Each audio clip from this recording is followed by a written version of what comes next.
Going to be one of the world's absolute best AWPers, so that's going to be an interesting battle to follow. Looks like we are getting there as the players start to warm up and get ready. Ladies and gentlemen, the grand final. Cloud9 versus SK Gaming. Let's make some noise! Cobblestone will be the first map. T-side start for SK Gaming. We'll have a look at the buys as they come in. 4 sets of armor, 1 smoke and a Molotov as well for Fallen. Expect a tactical execution here. And smoke and diffuse kit for Skadoodle as well. It's looking like we'll be focusing towards the A side of the map to kick things off here. One player holding B, that's going to be Taco. Looking for that aforementioned CT aggression.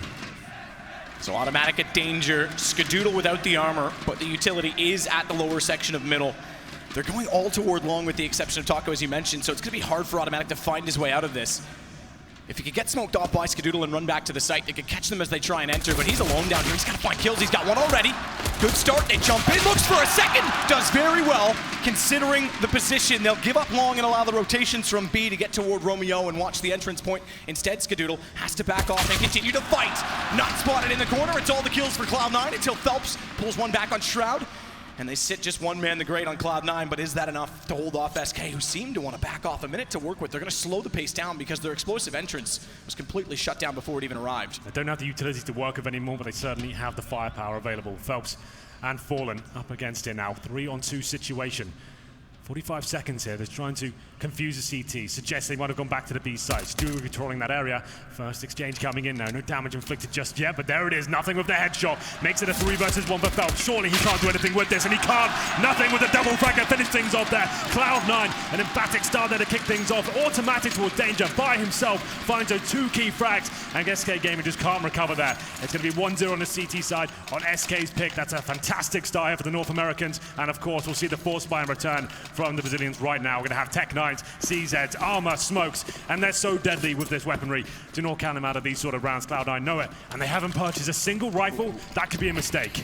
Skadoodle, it's a great point. All SMGs was actually trying to push into the lower mid as well, where he would have been caught off by the pistols waiting just on the other side of the ramp. He smokes it off instead. He'll try and hold the position toward danger. They're going to stack up over toward B with the other 4 players on Cloud9.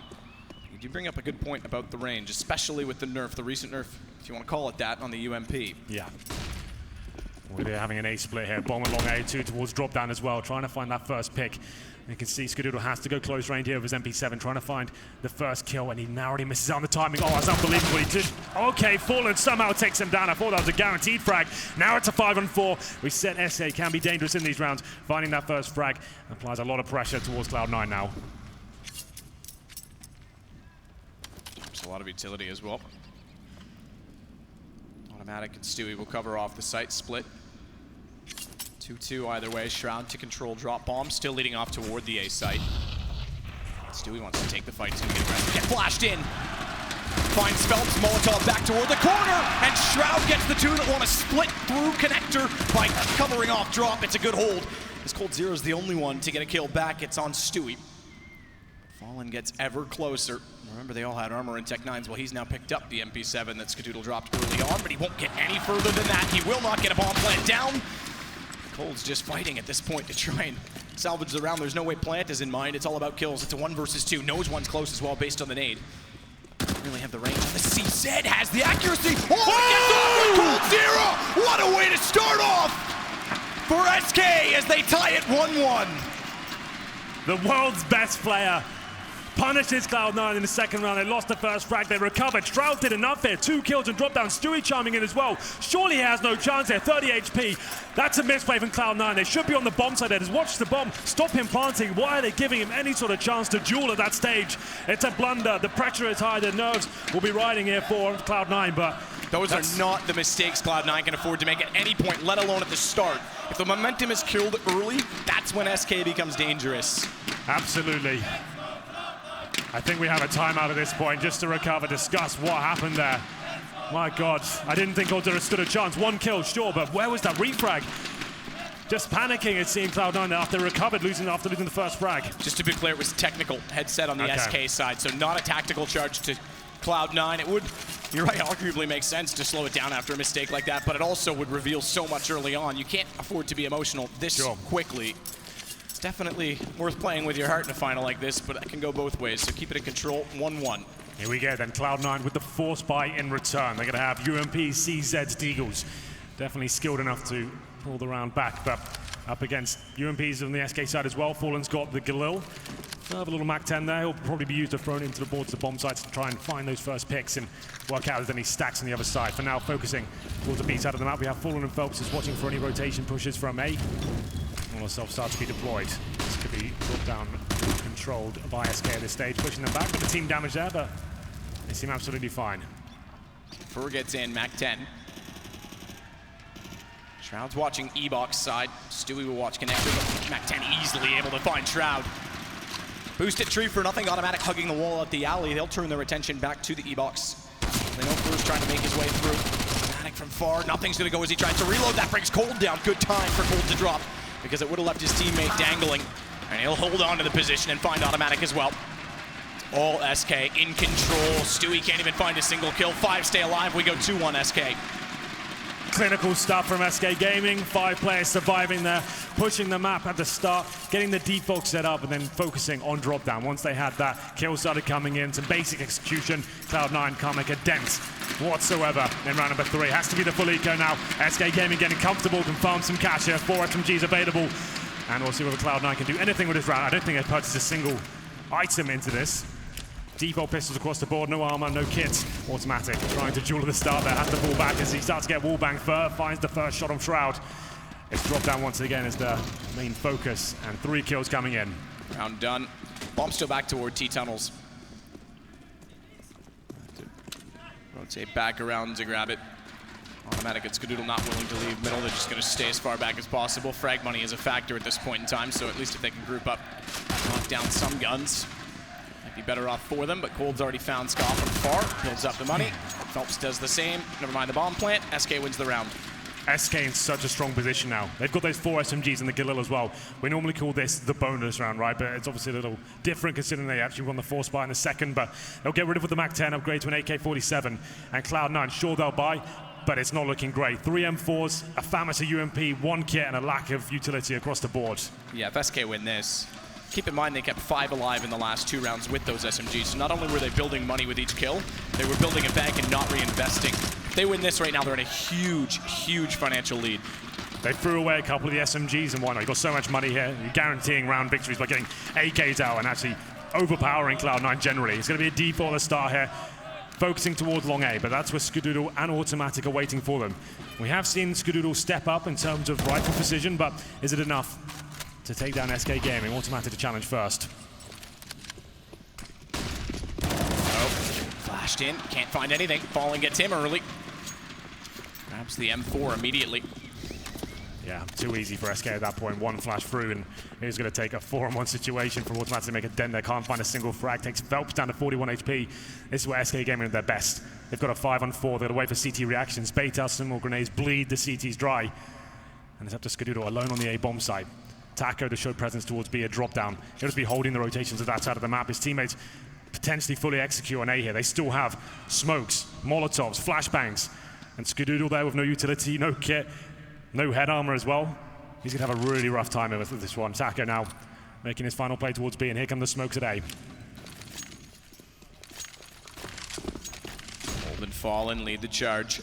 Ska's in it. Stables, watch the jump, clip the wall. Missed timing. It could work, but only for 1 for Ska. Gives Shroud a better entrance point, though, because he's able to cross over before they get any nearer to the site. And he's in a better position to fend off the bomb site directly with Stewie as well smoked off, but it's going to be all Shroud they have to watch. Good trade out by nothing, gets 1. Shroud, he steps up so far. He's still in it. He's still got a chance with his positioning. He's caught off Cold. The plant as well, but he doesn't go for it. He doesn't try to deny as Cold gets it down, and he gets the kill as well. Cold is absolutely dead cold right now. Stone cold as he finds another round for SK. Planting the bomb with 4 seconds remaining as well. Shroud thought it was the bait, and that's a very common play. This is fantastic work from Shroud generally. We saw Skadoodle only get 1 frag, but all things considered, that's as good as it was going to get. He bought some time for his teammates. The rotations were decent. They got themselves on the bomb site. Comes down to the 1v1, but once again, Coldzera runs away with it. Headshot to Shroud. He could have rushed him and denied the plant, but it was too risky. And we go into round number 6. We said this was financial turmoil for Cloud9. And once again, just with the pistols, P250s, Deagles, no armor, no nades. Stewie, he invested $650 into some body armor. That's about it. I don't think that's going to be bringing them around victory anytime soon. Mac 10 comes out for Fur once again. He can investigate the bomb sites, and here we go, towards drop down once again. That's what they found most of the success, flashed in by the teammates and trying to open things up here. Good shot from Fur. Cole just spraying it down, clinical at this point. Kid Canuck, the last alive. Deagle for him at far, can't find anything. Pushed into the doorway. All over him, good shot. At least gets Taco, and they haven't pushed through the window just yet. Fallen's going to enter him with the bomb. He's got his AWP already. Excuse me, no, he doesn't. He has the AK-47, of course. But he gets the kill at range. 5-1. Bit of excitement, but SK is still surmounting a lead. Yeah, some close encounters in Cloud9, having a few clutch situations, but here's the recovery play. Stewie 2K, AWP, same story for Skadoodle as well. Double orbs, difficult to master on Cobblestone CT side. Can be shut down by full executions towards A, but we haven't seen much of that from SK so far. Skadoodle going towards long. We said he lacked assertiveness recently, but this is looking good, trying to find the first pick. Doesn't fully commit. Fallen's waiting on the other side. That is not a player you want to meet in a one-on-one or battle. Time ticking away, and Terrorist is feeling things out. Another default. Looks like they'll focus towards drop down once again. That's where Fur and Coldzera are heading towards. Taco watching the upper platform. Bleed out the CTs. This is where SK starts to slow it down. Still wants to ascertain control of the drop room. They'll put Fur low again with Cold to watch from above. Same play we saw with the Mac 10 on round 3. It's almost the same setup, identical, except that they don't have anyone boosted on tree this time. Nothing's below, and Stewie's out closer to the balcony. Fur's gotten very close, and Shroud's still watching the reverse side because of smoke at the window. They have no idea what's inside of Connector. He's got a little bit of room to work with, therefore. Until now. Shroud and Nothing have a crossfire set from Rock, and you can see Nothing's position on the right side. That tagged him as well. That nade actually hitting him gives away that he was there. 40 seconds remain. It's going to be Stewie to strike first. The secondary AWP for Cloud9 finds the first frag. Still aggressive as well. Doesn't want to give anything away to SK Gaming, but he does. Fallen finds him, and that'll be the cue to make their way towards the B side. Such a great start. It's pulled back though. Simple AWP kill, but pushed through the smoke. Nothing's ready for it. He's going to be ready for box, or is he? Because Cold catches him off again with good accuracy. He's lost Taco. Gives them a man advantage on the Cloud9 side, but Cold is still wreaking havoc. Look at him go! He's got it down to just Skadoodle remaining. Bomb is dropped. They can't get to the site, but Cold doesn't care where they go. He's just going to put them 6 feet under and make it 6-1. How can you do anything against that? Just when you get the lead and it looks like it's an impossible situation, 10 seconds.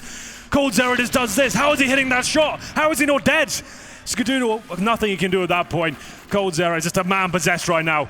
Currently sitting at 15 frags, 1 death after 7 rounds. That's a monstrous performance. The world's best player showing up in spades. Unbelievable start, and this time, undoubtedly, it's not technical. This is tactical from timeout. What can you do, though? Excuse me. They're doing everything correct. They're finding the opening picks. They're holding off the executions. It's coming down to the clutches. But Coldzera, every single time, he clutched it out in the second round force spy. He did it again in the following round. And what an amazing performance there in round number 7. He's playing out of his mind, and they can't shut him down. 1 death so far after 7 rounds. So it is a tactical charge. It's not started yet. They've got to make sure Valen's mic is able to work. Apparently there's a small issue there. But this will be 1 of 5 because they'll take the 30 seconds once he's able to talk. Or 1 of 4, excuse me. There we go. What's the answer going to be? Because Cloud9 are not finding the openings. They aren't playing explosive. They can't get any map control. That's the problem with Cobblestone, though. It doesn't really suit their playstyle. Maps like Train, there's plenty of options to flash in a pop dog, main entrance, Ivy. You can push things and try and get opening picks in your favor and allow your superstars to get their confidence built up. You don't really have that access on Cobblestone. You're just lying in wait and trying to fend them off 1 by 1. And Stewie did what he could there. As he found the first pick, maybe he wants to fall back at that stage, keep the man advantage, set up the crossfires. He went for another, and I like the arrogance to try and take down Fallen, but if you give him an inch, he's going to take a mile every single time. Round number 8, Stewie purchases a scout and body armor here. He seems to be investing more money than his teammates, but still set at 2,700. They do have maximum loss bonus, so they'll have a full buy next round, but SK Gaming looking very comfortable at this stage, and Stewie could cause some damage here, but unfortunately, Taco says no. He takes him down. That's the scout dropped. He gets the double frag, and that should be round concluded. By all accounts, it should be. Bomb's still waiting in the tunnels. They just want kills instead. Take it slow, make sure there's no stack. Phelps will wait for the flank, and as soon as he discovers there's really not anyone heading in that direction, okay, take that back. I figured he would swing to pick up the bomb, but they'll send Fallen instead. Gives time for Tim to find a kill. It's Cole that he gets of all people, but this round it's really not substantial. Well, bomb should be planted, and I'll be surprised if Cloud9 get another frag here. We have automatic with the Deagle and armor. Speculative shot there from falling through the smoke, doesn't hit anything. Bomb planted and out. The flank coming in from Tim. That was his chance to find one more shot. Couldn't get it. Fur takes him down. 4 versus 1 now. Skadoodle once again up against it. Not really much he can do. If he somehow saves the weapon, I'd be impressed, and that could be the chance, but gives his position away. Flashbang should be the end of him here. Ooh, nading each other. Be careful. Yeah, not exactly wise. Here we go. Skadoodle is about with 2 HP. It's not bad. Good headshot with the P250. Take the money he can get. Obviously, the AWP player is going to need it. He's trying to get to that AK, but can't do so. It's being guarded on the other side. And back off now to elongate the fight. The fight is over. 7-1. A little bit clumsy there from SK at the end, giving away a frag and damaging each other, but it's fine. They've got about 10k. Coldzera, like we said, only died once, well now twice. He's got $16,000, so he's in a very good space. Buys himself up the AK-47, falling of course on the AWP. No one really had to perform apart from Coldzera right now. Like, he's finding absolutely every frag available. There it is, 16 for 2. Double AWP set up once again. It's where Cloud9, that wasn't a desperate play. It seems like where they want to be right now on Cobblestone. There was Stu to find the opening kill in the previous round, but we'll see if he can do it again here. Faster pace towards B this time. This won't be the default. This is a set piece off the bat. And against double AWPs, this is how you exploit that and shut them down. Smoke's coming in. They might fully commit. Looks like they're suggesting they could fall back considering their setup. Maybe just trying to bait out the CTs, their grenades, any Molotovs they have, the flashbangs, and they will not be going all in just yet. They still have 2 smokes available. So this is a little bit of fake, if you like. Just holding up and seeing what the reaction is from the CT side. Second time they've leaned on the double AWP setup. Only round so far for Cloud9 was the pistol, and it was done in style.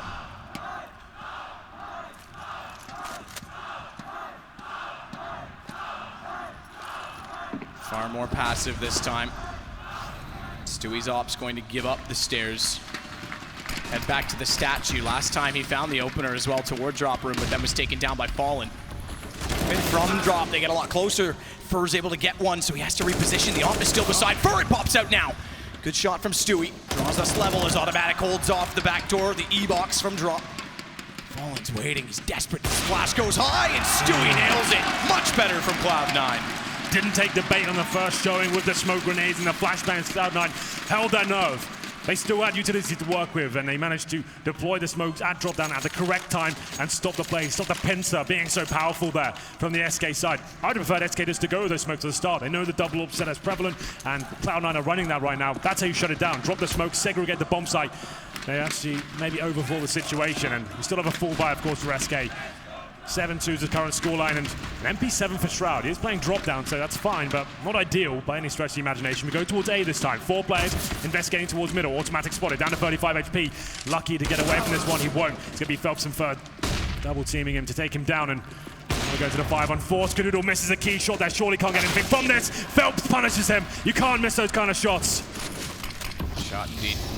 Phelps to make sure he capitalized as nothing is pushed back, well back. Smoke down. Molotov as well. He's going to bounce it to default, but that's going to allow Phelps to know that he's closer. He's still at the angle, but Phelps hits another great shot with the AK. Nothing hadn't have revealed his position with utility. He may have been able to surprise them, but it's down to just Stewie and Shroud on a reset round after buying double ops. Good look at the money, because that is the storyline now for Cloud9. Hence, they're backing off toward the B site. Saving 2 weapons doesn't really help them out that much. They'll probably have to force into the fact they've got an AWP up, I guess, is actually quite significant. Shroud saving the MP7. They will certainly have to force around those weapons, but SK know it. The options are you allow them to save this and they force around it and break their money going forward, or you hunt them down and leave them with absolutely nothing. Looks like we'll be going with the latter here. Shroud waits on the other side of the smoke, trying to do whatever he can with the MP7. He finds kills, it's $600 a piece. So he's happy to take some jewels here and protect Stewie. He's got the AWP, the more valuable item, of course. Doesn't allow their overcommit. They'll allow Cloud9 to stay alive for now here, but a nice change of pace for SK. We've seen primarily the focus towards the B side of the map, and after all the smokes have been thrown, a drop down's been a massive problem for Cloud9. This time, much faster pace through the mid doors. Fine automatic by himself. He was spotted early, got tagged down to 30 HP, couldn't get away, and then that shot from Skadoodle. They had no idea he was there. He could have waited 10 seconds and taken the shot, but missed the first one, gave his position away. We're going to round number 11. Here's the force buy situation. SMGs, an M4, and the AWP. This is where you have to be assertive, but what can you do when Coldzera is hitting shots like that? Good night, Stewie. You knew the boost was going to come in at some point in time based on Cloud9's play style, and he nails it. Great shot again. It's just a beast right now. 17 kills now for Cold. Taco, he's going to push through the smoke. Behind the smoke, there is Clouds. Nothing's waiting. Up close. Gets the crossfire set. That should bait in from Hobbit Hole. No, they're going to push on it. They're actually going to wait. They want automatic to be baited in entirely as they get closer to the site. And nothing actually duels against Taco successfully. Shroud's held off Fur. They've got to find an opening. They've got to get one in return.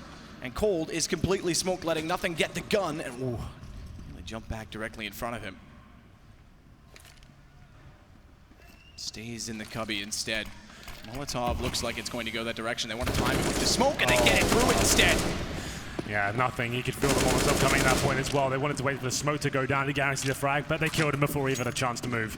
Unlucky there for nothing. 3 on 3, 40 seconds remaining. Still plenty of time to go back towards the A site. We've got smokes available. You can see all of Cloud9 right now in that B bomb site, taking a gamble here, and one that's not going to pay off. It's a quick play from SK. Smoke towards connector.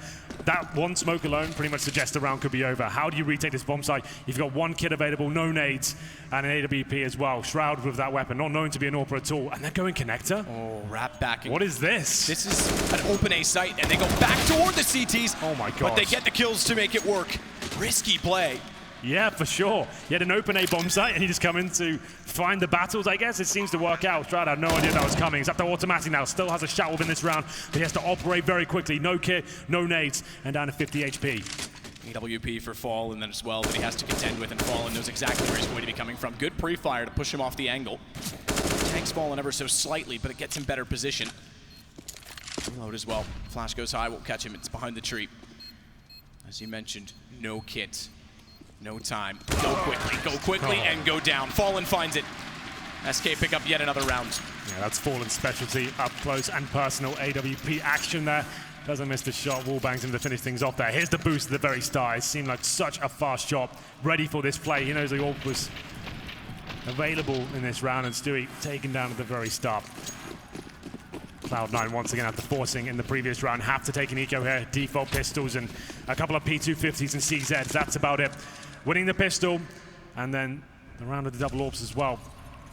Scoreline currently sits at 9-2. Chance though, the mid stack, a clumsy play from Fur. He gets taken down, known for his aggression, and sometimes does give his frag away for 3 points. And this is a prime example. No nade used, pushing through towards middle, gets wall bang down, and we have the man advantage, but no gun picked up at all for Cloud9. I think SK have actually hidden one of the weapons. They've taken it back. Smart to do so. 4 men stacked up in the B site for Cloud9, and you're right about Fur's aggression. When they brought in Phelps, both of those players were playing similar in that fact, and they had to adjust it. They had to make sure that if one was going to play that style, the other could not, because it was costing them games when they first made the roster change. Yeah, we've seen it a few times in the last months. Fur will go down first to questionable plays and decisions that don't really make sense. In terms of a grand final, trying to guarantee a win against pistols, go together, use all the grenades, get that slow map control coming in. He walked through the mid doors and gets punished for it. Still a very high chance of winning the round, but it certainly makes things interesting now with the CZs up, and they go back towards B. It's Taco by the bomb, just trying to get a kill in return. Solo plays seem to be the aim of the game for SK right now. Taco's nervous as well. He thinks about Cubby, but now realizes no one's there. It goes stairs instead. Picked up by his teammate, wow. I think, at range, but he still gets the shots. He's calmed those nerves now. Aim is everything. They line up and almost give him 2. He's got another good range from Taco.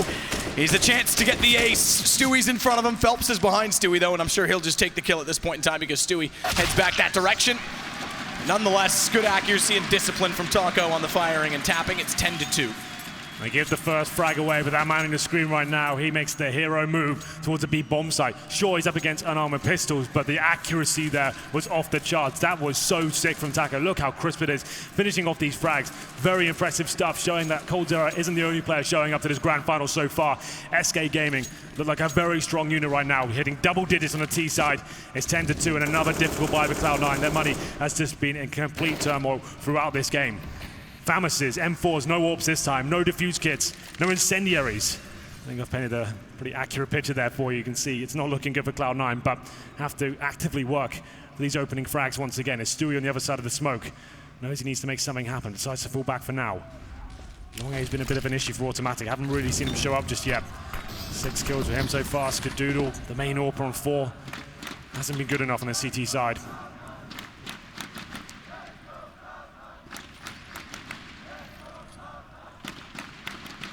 Drop looking very likely, and already Fur to lead it. drop down the AWP as well. So Fallen wants the side entrance smoked off. Have to wait for a while before they make their move. Taco's willing to do so, patiently waiting it long. I know Cloud9's been occupying the alleyway quite a lot, so a nade there's not a bad idea. Stewie's going to rotate around and set in front statue. Cold watches window to make sure when they push through as well. He cuts them off, he saves his teammates, now he can go down. Already take down Stewie and spotting up Shroud. It's into the site with Taco and Phelps at long with Bomb. Exactly where the Cloud9 players are playing. They've already figured out this setup. They've already got the damage, but they don't have nothing. And Shroud steps back up, Skadoodle as well. It's all falling apart as Cloud9 gets the crossfires in position late, and they make it work. Taco's very far from his teammate. Cold bombs down between them. Cold's gone as well. It's all onto Taco. 1 versus 3. They know he was last spotted at long, and they make it all count as Skadoodle gets yet another kill. They find their third, and we go into round 14 with money on the side of Cloud9 finally. Promising stuff from Cloud9. Good round there. Solid play. Disciplined stuff as well. Nothing. Hitting some fantastic shots there. Not giving his frag away either. Doing everything he can to buy time and run the clock down for SK. You see 10 seconds remaining to Taco. Impossible situation. That's what we need. Calculated plays from the CT side and making sure their chance of winning the round is as high as possible. Going to be a recovery play at this point. The AWP comes out for Skadoodle. Hasn't been amazing with the weapon so far. 3 kills short on the previous VM4, but he's known to be the AWPer. He has to go big. He's in towards danger this time, and he could just be challenged here, using a tiny gap just to spot a foot. There it is. The shoe's poking through, takes down Fallen. Here we go. Skadoodle starting to show up now. Oh, so close. Knows he's hit Phelps. We talked about assertion. He goes to the pistol, but then thinks better of it. Goes back the other direction. Automatic gets closer on the AK, perhaps why. He could have found the double. It would have been huge, but Phelps has bypassed them, and he heads toward top mid. Shroud, therefore, tries to position, but the smoke, it could catch them off. He's in connector. Phelps, low HP. This would be one hell of a play, but Shroud's ready for him. Good awareness. Knows this is a possibility. Automatic trying to hunt him down, but he could be taken first at this point. But Shroud, good communication there between Cloud9, and they have a heavy lead, 5-on-3. Need to get the rotations over to B quickly. Just Stewie, nothing in the sight, so Shroud wastes no time to get toward the rock. Set up a crossfire, let them get a little more aggressive as well. Stewie in specific toward the alleyway. Works out because Stewie and Shroud are the exact 2 protagonists to shut down SK's entrance. Taco the last again. Taco down again. Cloud9 with 2 in a row. Nothing's doing such a good job in this B bomb site. He's staying alive. He's not finding all the frags. He takes an initial duel and just buys time for his teammates. You can see SK getting frustrated, hoping he takes another shot, but he's just not doing it. Flashing them back, and Taco can't get it to the bomb site until they take him down. Finally, we're seeing Skadoodle show up as well. Gets that first frag, legs the second as well, funnels him back towards B, and now it's looking more realistic for Cloud9. We're going to round number 15 here, looking for 5. I'd say they'd need it from what I've seen so far, but this is looking much better. Buys coming in, still money available. That hasn't been a problem for SK throughout this first half. Orbs out, AKs as well, all the utility they need. And the AWP this time, not focusing on danger towards long A for Fallen.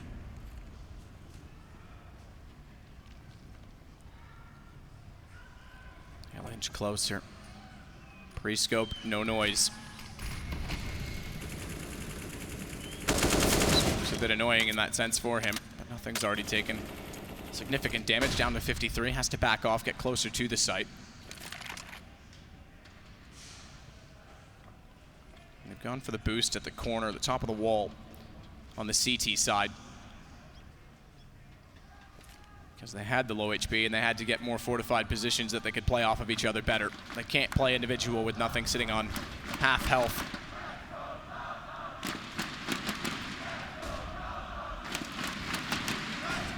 .45 in the round. Yeah, final round here. Cloud9 need this. It's going to be an A finish here. Taco alone at B once again. Trying to show presence and keep players on that side of the map.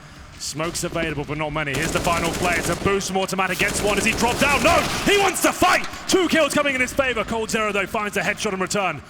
Now 4-on-3. Time ticking away once again, and nothing doing the business along A. Good push back out. Down to just 2 remaining, and bomb dropped in the process. 19 seconds. They have to force their hand. They have to go fast, SK. Go and Fallen are slowed. Look at the amount of flashes as well. Cloud9 knows that they've saved just enough utility to make it annoying. 10 seconds. They've managed 1 more kill, but there's still Shroud on the site, and he's affording to sit at barrels. He can sit at barrels, and that's why. Round is done. Bomb will not be planted, and Cloud9 find number 5, a fighting chance for the second half. Good adjustments from Cloud9. I like that towards the end. 5 rounds. Might not seem like much, but that's more than enough to work with here going forward. You can see they're looking quite jovial now. It was bleak at times. They were being shut down there. Coldzera, they finally denied him frags, it seemed. He was just running away with that first half. We'll see if Cloud9 can pull it back, Matt. We'll take a quick break. Do not go anywhere.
A look at the top of either side. What a difference. 59 ADR is the best Shroud could get for Cloud9. 122 for Cold, who had an explosive start to the game. We knew Cloud9 CT side would struggle. They love aggression. It's hard to do on Cobblestone. Getting eco'd punished them, but to get 5 rounds still gives them a chance. They didn't have to rely on the aggression towards the end. It was the slower pace play, holding back, denying frags of SK. That's all worked out for them. We'll get into the second half though. Cloud9 looking to maybe have a very fast play in towards the B side here. The bomb's there, smoke's deployed already. That's the only smoke they have. Flashbangs towards drop down. I think they're going all in. Could be the A split. We'll see what they decide to do. Betway odds have already swung. It's gone up a point for the Cloud9 side. That said, it's gone to a very sharp point for the Cloud9 entrance. A small window by which they enter from drop and take down Coldzera, isolating the A site and the rotations. Automatic will sit back to watch Taco and Phelps, but inside of the site, it's not easy work just yet. Stewie's got fur. That'll make it better. Automatic and Ska shut down everyone rotating over, and Taco's busy while the bomb goes down. Not got the time to play against Automatic. He's not got the time to work with. Know where he is. They're not going to push him with the other 3. He's going to give up. That's probably the only choice he has if he wants to give himself a chance in the round. Pinched in even tighter. Automatic puts him down. Cloud9 win their second pistol in the game. They need to convert this one. Lovely, lovely round from Cloud9 there. Very simple stuff. The smoker connector 4 players in drop down, going through the window as well. It's a do or die moment. You get through there. If you find the first frag, you're probably going to win the round. CTs can shut that down, but couldn't find the opening kill. CTs give away the second half pistol as well. So that's both pistols in favor of Cloud9. There will be a force buy here from the CT side. We do see Desert Eagles, CZs, a scout as well. Foe of no armor, same story for Fallen. They stole this round away in the first. Cloud9 got to be smarter with these plays now. They've got an AK, Khalil to work with as well. A couple of MP7s and a UMP.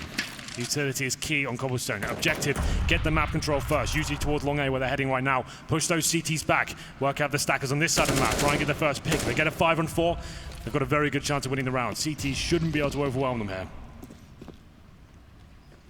Just to make sure anyone that was at hay bales would take damage.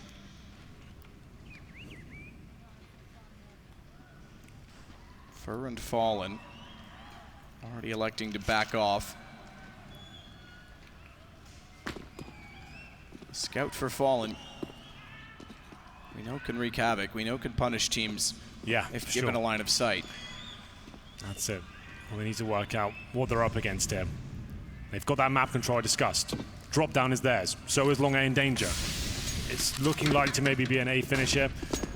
Back towards A they go from B. So they don't want to split. They don't want to walk into anything unorthodox. Stay together though. Get those refrags going. That's when you're going to be your absolute best. There's a 5-man unit so the CTs can't spray you all down. Nothing already hit. Down to 29 HP as they get closer onto the site. Smoke off the doorway. This is where that scout becomes punishing, but they get it down.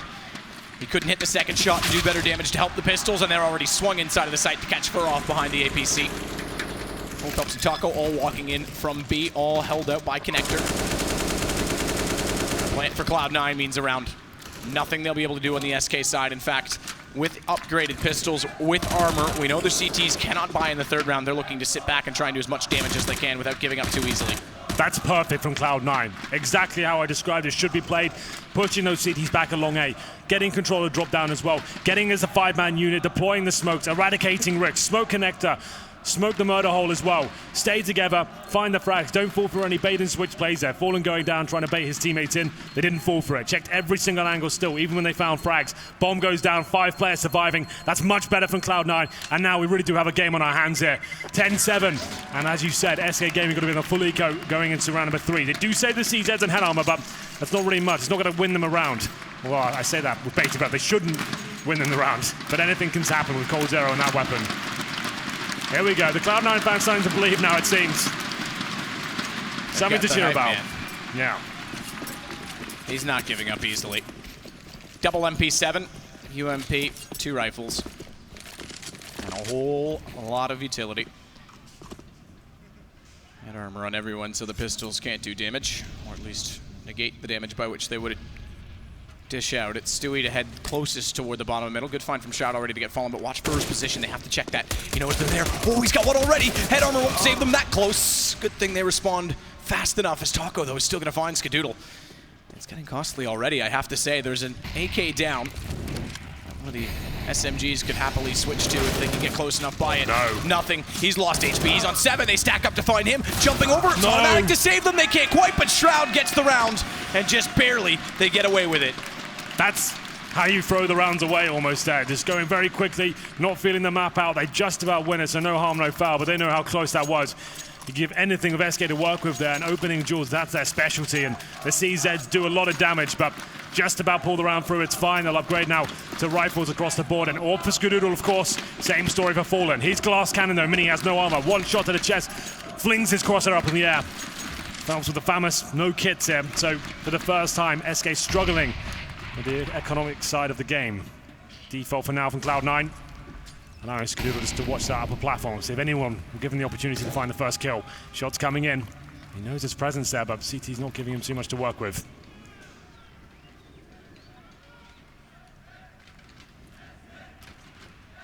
Start the charge again for Shroud. This was Shroud's specialty. When this map first was on the radar, it actually was very good at opening things up in his upper platform. Only got the kill this time. Investigates the close range positions, but finds nothing so far. Skadoodle's going to be smoked off the angle. SK push Cloud9 back just a little bit. 57 seconds, still time to work with. Utilities being bled. There's 2 smokes left, that's it for the SK side. Cloud9 know that. They know they're going to be limited, so hence why they're playing the slow style. Trying to bleed them as they grab the bomb. Stewie's to pick it up. Automatic's already down inside of the drop room as well. Phelps will wait. Oh, he's going to play this. This is so risky because look how far apart they are. Even if he pushed through that smoke to try and surprise them when they walk by, it'd only be one player. He'd be caught in the middle. Instead, he goes to the arch. The arch works for one. Good shot back by nothing through the smoke. Gets the angle perfect, and Automatic gets the entry from drop room onto Taco. Getting closer still. Fallen fights back with his AWP. They've not yet gotten the plant in. A second smoke to allow Shroud to do so. Nothing has to back off. They want post plants rather than the fight early. It lets SK get so close to Shroud. He's almost left hanging. He's almost sacrificial at this point. Left on top of the statue. He's got to fight for himself. Can't do it. Gets the information. Fallen follows it up as nothing. Has to clutch back 1 versus 3. Angle's not there, and SK find 11. It was looking good for Cloud9 though, when the bomb was going down. It's that one key frag. If Shroud gets it, manages to find the timing there, they probably win that round. It'll set Skadoodle up, allow him to hit some shots to the AWP, but too frantic towards the end. Can't pull it off. They should be actually in a decent position. Shroud's got $10,000, so he'll drop some weapons over. The double orb setup comes out for SK this time. 11-8 is your scoreline. Now we're getting to the crucial stage of the game. Cloud9 rebuying into this one. This will send them to Eco if they can't actually pull this round off. And then we could find ourselves at a 13-8 scoreline. So, another default from the looks of things. 3 towards B, nothing in Stewie holding the mid area. Fur goes towards long end. Fallen patrolling top middle with the AWP. No aggressive stuff on their side as of yet. Very standard. Coldzera tentatively watching the window in the connector position, seeing if anyone tries to take that area over. Automatic managed to obtain control in the previous round, but SK were fine with that. And you can be, you don't have to actively challenge in that particular area. Yes, it can be a nuisance, but so difficult to hold that as a CT side.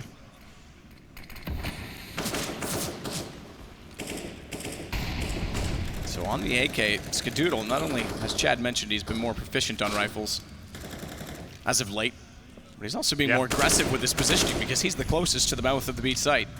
So he's willing to take the duels early rather than play off of information, which a lot of, when you see AWP players on rifles, tend to do. They tend to sit back and play off the second kill going in, playing off the teammates in front of them. He's not just going to sit back and do that. So already getting closer. As Automatic again has drop room for Cloud9. Yeah, very similar to the previous round, but that's not Fallen with the first shot. Takes Stewie down, might be able to fall back here as well. He knows there's a chance of the refrag, and Fallen, just on point as ever, finds the first 2 opening kills. And this will leave them comfortable as well because Fur and Fallen are so pushed out in A. They know there's no one else there. It's got to be on B, which means Cold can stay closer, but Shroud opens it. Slow reactions from Automatic, and Shroud's got another. He's the last in this. 2 kills, bomb down over to his right behind the arch. Can't find the shot on Cold, who lines it up. Cold's just continuing to accumulate kills, 24 now for him. Yeah, the closest teammate to him is on 13. That's Fur and Phelps, to be fair as well. But Coldzera, absolute monstrous performance there. Shroud has some great plays as well, I have to say. He gets 2 very nice shots there on the B bomb site. He's currently at 17 kills, 15 deaths. Probably been one of the best tournaments in recent memory for him. He's obviously had some hardships recently in terms of his performance when this team's been struggling, but this is looking like a revitalized play from him. We'll see what round number 21 holds. It is going to be pretty much the full eco here. P250s. Deagles as well, no armor. And you can see Taco, a bit cheeky here with the MP9. Not a nice ideal weapon, but can farm some cash and have a lot of mobility with it. Deep smoke from Taco obviously means he's going to peek after it, hoping that he can get full control of the lane. Realizes they're inside of the smoke, and therefore backs off, so all by design, all thought out. Shroud trying to get the Deagle shot. Knows that Taco is in near the broken wall, but what he doesn't know is that Phelps, playing off of that, has gotten the stairwell position. Tentative they are. They don't want to give up the rifles. Give away the guns. Shoulder shot on the Shroud. Decent damage. That'll allow the push on the back of the flash. Taco doesn't get away with much though. Phelps rather comes up to follow it. And now with the flash, you'd expect them to just mop it up. They're making it somewhat costly, but yeah, and Cold knows it.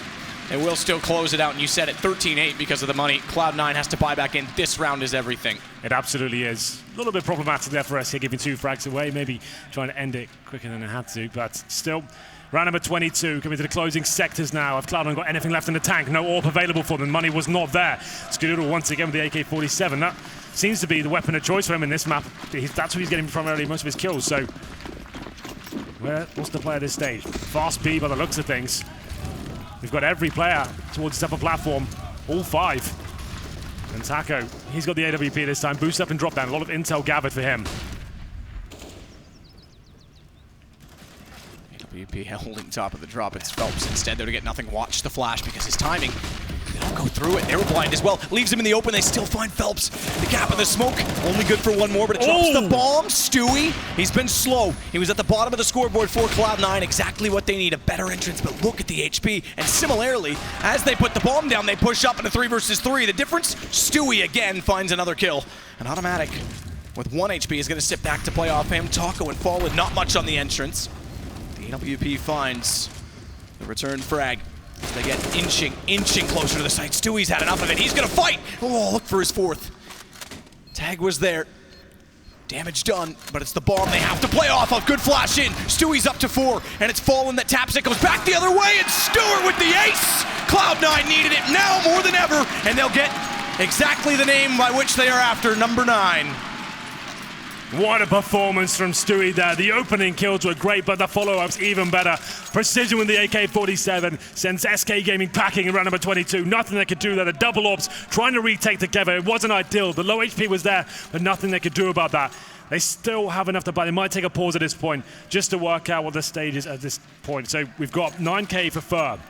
They are going to be buying up, and it's going to be a case of distributing the wealth out accordingly. But Stewie 2 came out. That was fantastic. He's been quiet all game to find 5 frags like that. Just what Cloud9 needed. It's got them right back in this game. Losing that one, that could have cost them the map. He had 8 kills before that round. Obviously, do the math, he's on 13 now, but it's impact that matters, not kill total, and that's about as good as it gets. When you consider the economic situation, late in the game, Cloud9 trailing, and now they've got a chance to break SK. It's massive, massive round from him, and Cloud9 picking up a second op to carry over, go double op on a T side, which is a risk, but we'll see how aggressive they can be. Certainly a risk. Stewie, though, different play style to most AWPers. Loves to run around the map, likes to open things up with flashy flick shots. We'll see if he can do that here. Holding still for now, waiting for any CT plays to try and ascertain what kind of information you can get from the opening default. What weapons do SK Gaming have? Do they have grenades? Is there an AWP around? And certainly is on this side of the map for them, ready and waiting. So good at the shot. He'll be flashed, but he somehow hits the shot every single time, it seems. There it is again, takes down nothing. Fur flashed in behind the wall. They find it. He was waiting for his chance to strike. He never gets it. Oh, Fallen, uncharacteristic miss, but they jump in overconfidently, and he never misses twice. At least not in a row, because he did miss twice, but he got the kill in between. Skadoodle's going to capitalize the second time 5, but they're still down a man, and Phelps is trying to flank. UMP from range can't do it, but it baits in Taco. Skadoodle on the AWP, we said it was a risk to double up, tries for even a jump shot. Desperation at that point, 14 rounds SK. And a pause immediately called by Cloud9. They know how much that's going to hurt them. They're down around the 2K mark. 2,700 for nothing is the most they have for money right now. Yeah, loving this round from Fallen. A couple of misses, sure, but that shot made up for it. Buying his teammates enough time. That was a difficult force by Fresca as well. UMP is available, and a couple of Thamas as well. The AWP is the weapon, of course. Fallen knew he had to step up. 14-9 now. The pause indeed will come in. That's the reset. There's about 2K per player in the Cloud9 camp. CZ's Tech 9s. Touch is starting to happen now. They obviously have to force into their left. They'll be too huge otherwise to take the eco here.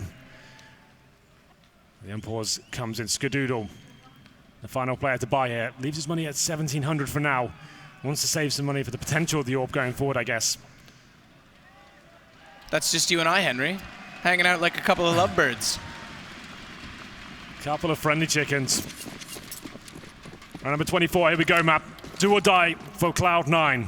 Ooh, fast smokes. We saw Virtus Pro take a variation on these. Slow them down for a set piece. They just want the wall. They want to get in and surprise SK very fast. Already through the Molotov below the broken wall as Shroud gets up the alleyway as well. Can't go backwards. Taco smokes himself out of chicken coop, reveals he's there. Good shot on nothing, but the damage has already been dealt to him, which means he's a sitting duck, and down he goes to Skadoodle. The flank from Fur's better, and it's map point for SK. Map point indeed, 15-9. That was the force by the last chance for Cloud9. It'll have to be a similar case here going to round number 25. They go for that fast B execution, dropping the smokes, hoping to overwhelm the double AWP setup, but Taco fighting back. There was not enough focus towards that chicken coop area. And here we go. Map points. The first map in this best of 5. This was SK's pick. Remember, Cloud9 got to choose the CT start. That was a really slow burner for them. They've started to look better, though. We started to see some of the stars come out. Stewie, that fantastic round before, and Shroud of a decent performance here. Have impressed me, but I feel that the deficit was too large to recover from in that early first half. So Tech9s and CZ once again. Smokes, flashbangs. Cloud9 surely have nothing to do in this round. Really felt spraying through the opening smoke, but there's a headshot. Something to work with now. Some damage on Phelps will help. It's really picking, it seems. Drop room, go. Cold backs off. Knows they're already inside of it as Taco gets a decent shot onto Stewie. Taco backs off even further. They'll give them the room, that's fine. They don't necessarily care about that. They care more about keeping the distance at range for the rifles to prevail over the Tech9s.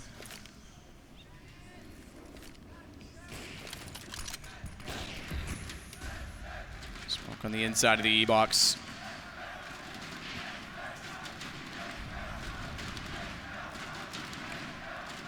A lot of room given up toward the B site. They almost want to play a retake at this point, SK. Does it cost them? Phelps is low. Chicken Coop, only one directly inside of the site. No one's checking it just yet. Good shot, Taco, as they walk in. And now Phelps strikes. M4 works. Bombs inside of the smoke. It's at least planted, but it's 2 players only for Cloud9, as nothing capitalizes on the low HP. Got tight angles to hold. Headshots there, but nothing. Has 3 more to find, and Fallen gets him through the smoke. We go 1-0 in a best of 5 for SK.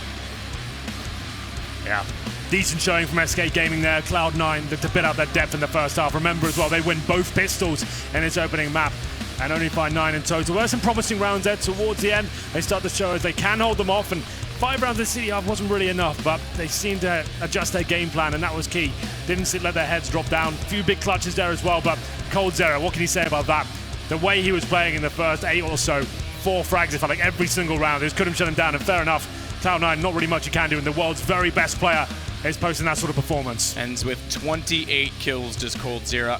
Taco, the next behind at 19. Everyone at Cloud9 was keeping up with all the others. He was just that far ahead. Yeah. You talk about the impact of his rounds as well. The AK entrance from drop where he gets 3 kills. The pistol clutch on an eco that really sets Cloud9 back, because we saw the second half was a bit of a brawl. We knew it was going to be when Cloud9 got on the terrorist side, but it really hindered any chance they had of the CT, which is what they needed, in my opinion, on this map. So very good performance from him, and SK, as we expected, do take the map, but this is a series. This is on. Yeah, absolutely. I can't wait to see what the next map holds.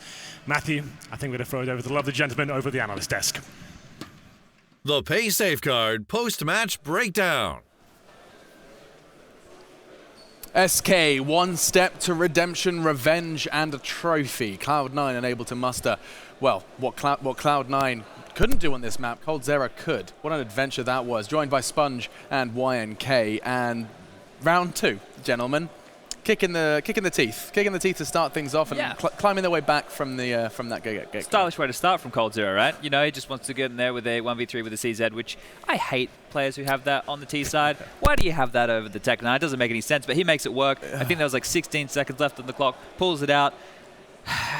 Maybe you could say a bit of a blunder from Cloud9. Well, there's no maybe about it, is there really, Yanko? From a completely unfiltered perspective, the rounds like that can't happen. Yes, if you want to be completely objective, there's no reason for them to challenge him as much, right? They can play the time. He didn't have the bomb even. They knew where the bomb was, but they probably had the call that he was low. They wanted to, they know he only has a pistol. Why risk it? Let's just get rid of him. And sometimes in the heat of the moment, within the game, you want to start off strong. You want to shut him down. You want to show him who's boss, peek him, kill him, even though it's not the optimal play. And they definitely got punished for it this time.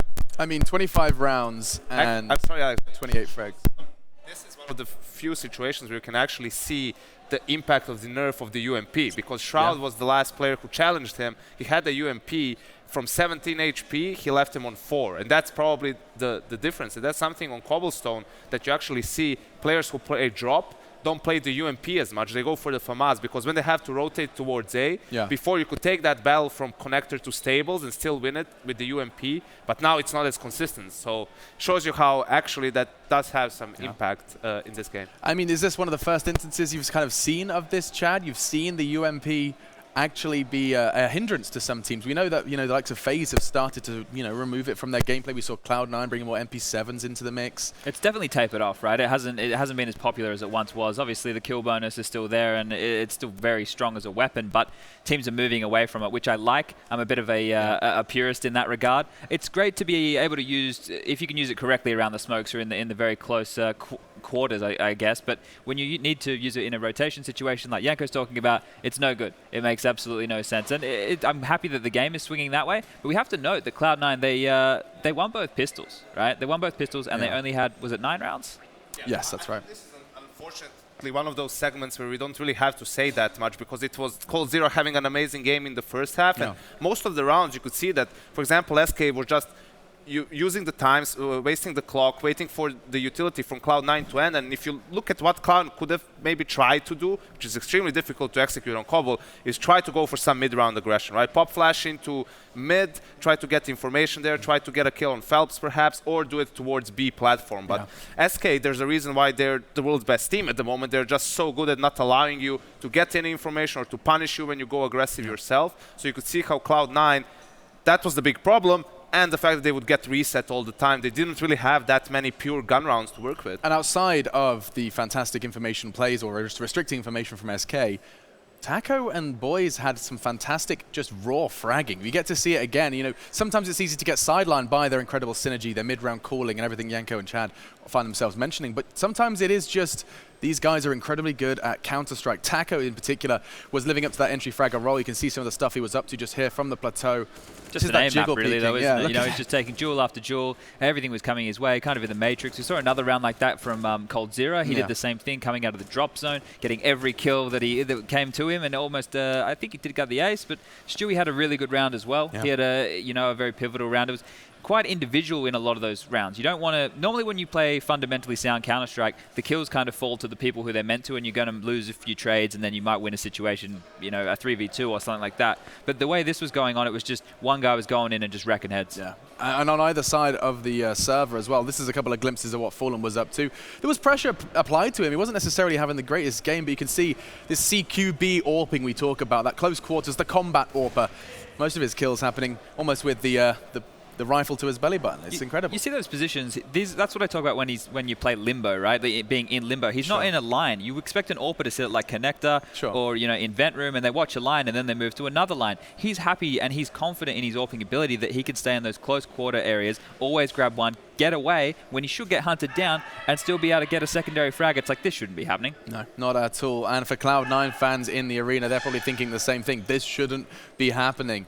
The guys here on the desk, you talked about it before. You said that the map veto actually made you lean even further towards SK. These kind of maps are where the Brazilians do thrive. The next one is no exception. Train is where we'll be talking next after a short break. Yes, indeed. SK will try and extend it to 2 in a best of 5 as we talk about Train after this.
Be focused. Be uncompromising. Be the best and never hold out.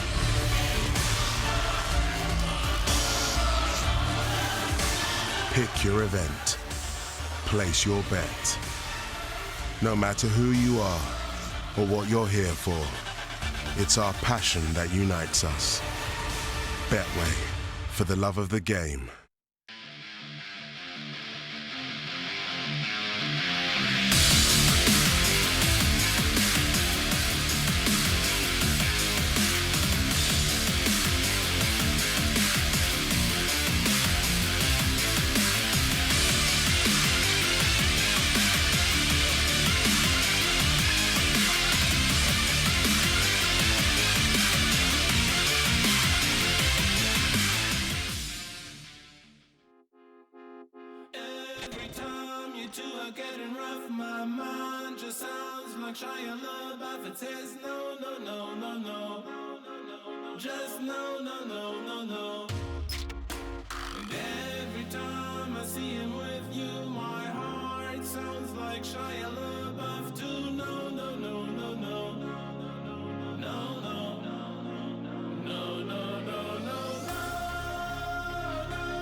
All right, ladies and gentlemen, I am here on the arena floor right now of ESL Cologne, and it's already been an epic bout between Cloud9 and Troic Commando. We're going to train, but not before we stop down under. I'm here with Danny. Danny has come all the way from Australia with his lads here. Tell me about this journey. Well, to be honest with you, Stunner, the only bloke I actually came here with is my mate Travis, standing right over there. All these other bastards we just met here, like, we're just a couple of blokes that come from come from Australia to see some beautiful CS and have a good time, and you know, CS just brings people together. It's amazing. Well, I understand that you have a message for Stewie 2K. Is that true? Look, you're not wrong, as we say. So listen up, Cloud9. You're probably in the tactics room right now, you know, trying to anti-strat for the next map. Forget all of that. Listen to me. I'll get a message for you. Stewie 2K, you see these signs over here? We're not joking about that. Stewie 2K, right? So if Cloud9 wins ESL 1 Cologne 2017, a solemn request from us Aussies, we'd love to see Stewie 2K to a good old-fashioned Aussie Stewie. And hold on, fellas. And if Cloud9 does not win ESL 1 Cologne 2017, we want to see you do a shoey anyway, so you're not getting out of it. Well, I believe it's time, huh? Okay, we're going to do a little demonstration now, boys, just to let you know how it's done. All right, fellas, let's initiate the shoey sequence.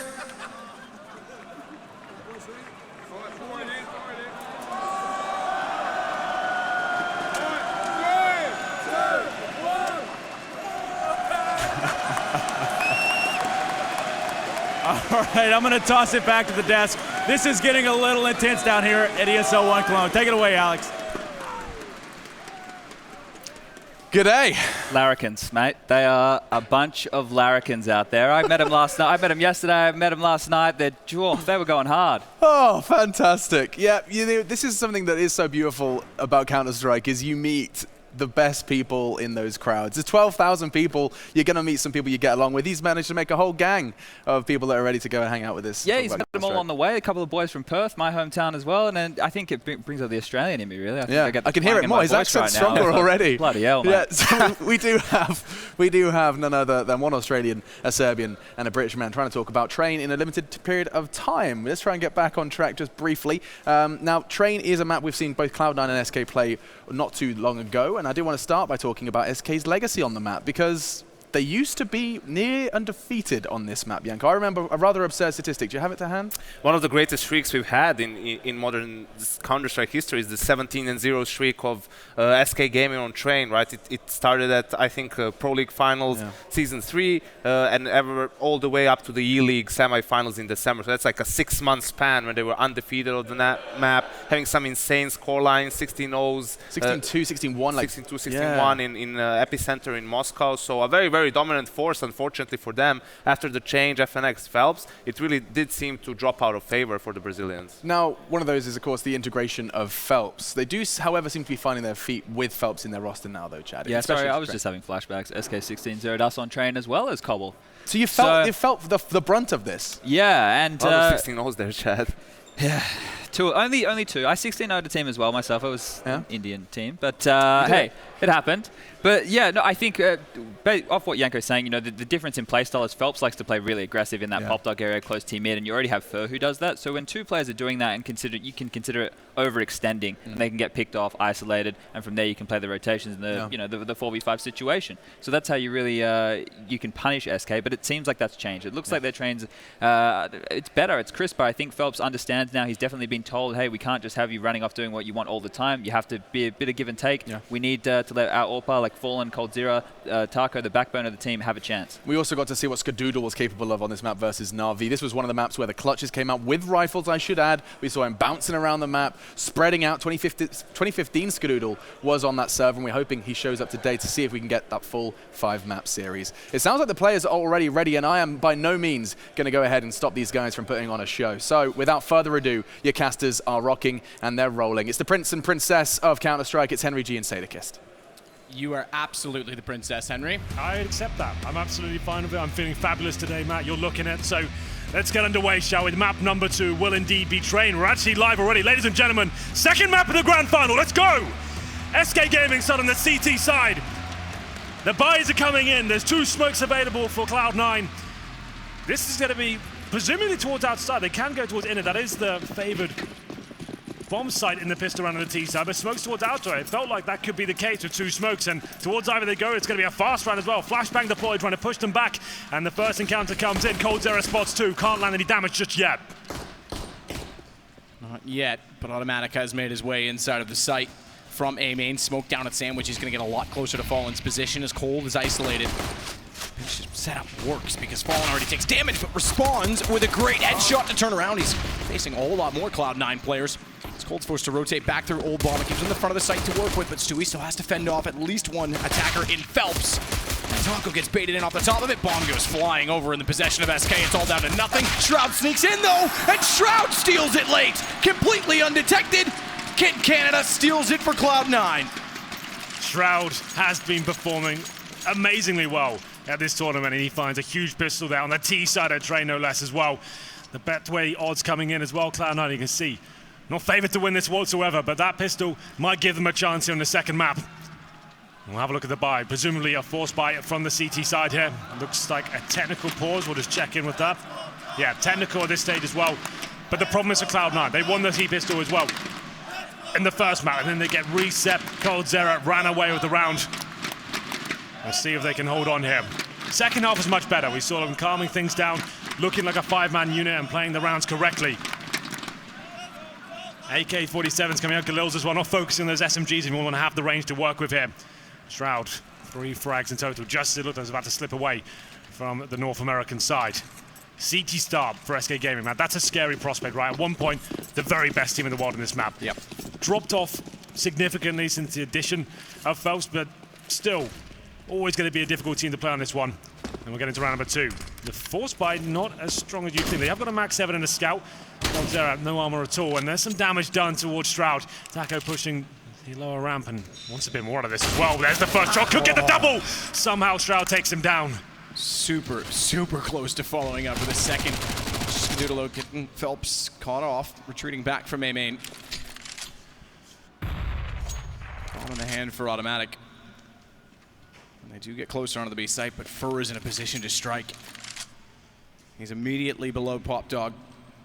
Can't go up the ladder just yet because Nothing and Skadoodle are making their way through bathrooms as well. If they even lapse judgment for a second and the timing is correct for Fur, that could be extremely costly, more so with Shroud as low as he is. On top of that as well, they're unsure. Phelps is only just pushing Ivy now to confirm there's been no presence toward A, and Coldzera's rotated back through the site to follow that up. He's actually giving a lot of room to them because Fallen's done the same. So bomb plant at the very least for Cloud9. Fallen can't spot through with the scout. Fires a pop shot or two. And the rotations come in, but again, HP is so low on the SK side, not much to work with. A bit of armor invested along with pistols. They could elect to save this early if they really wanted to. We'll see what they can do at this point. No kits available, of course.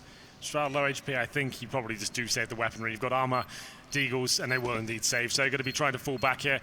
Unfortunately for SK Gaming, it was an exciting start to attack with the first shot. The max 7 doing significant damage as well. There wasn't enough.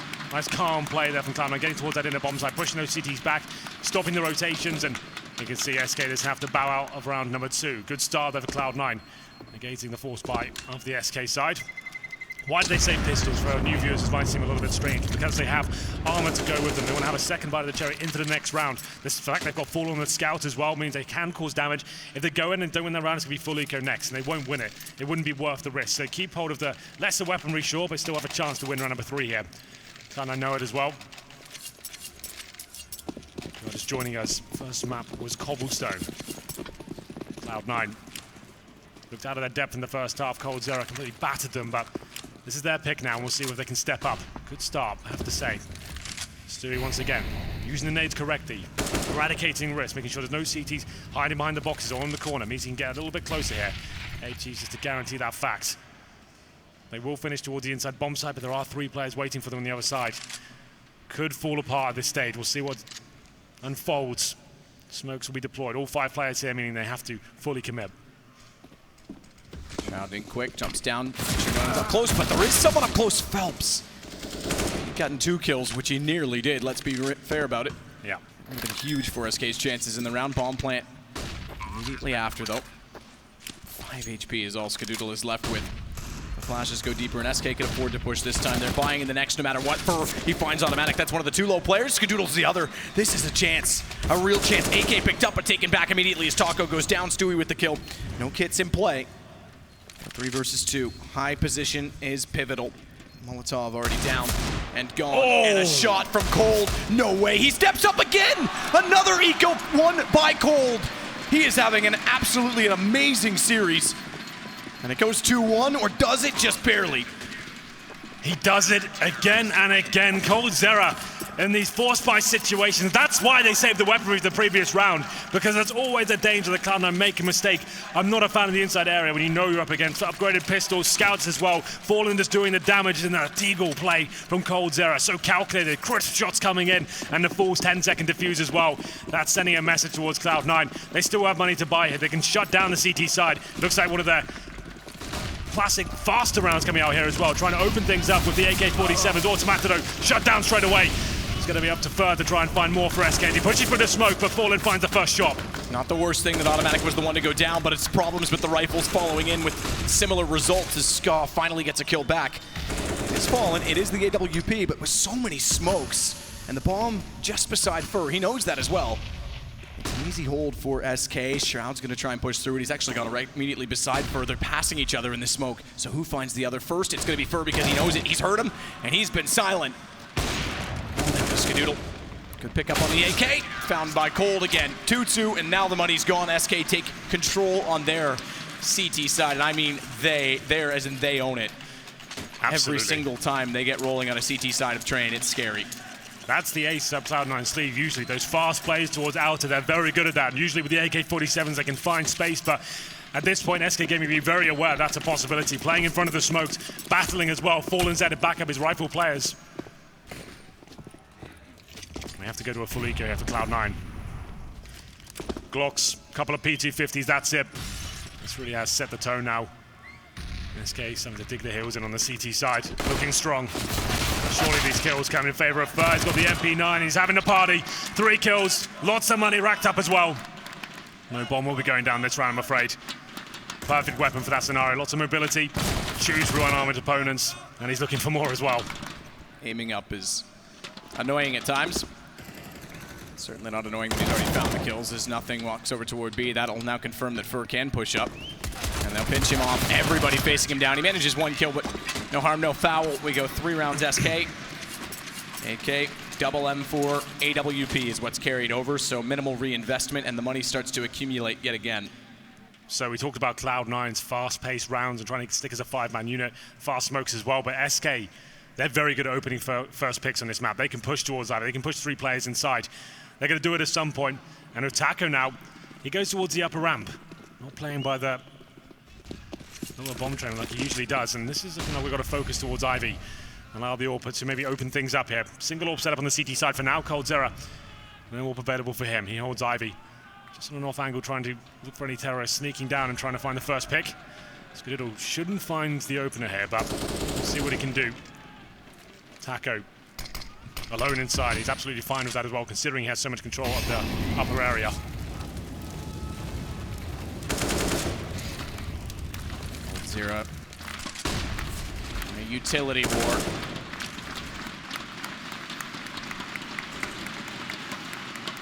Automatic at A main. Has Fallen staring directly in toward him.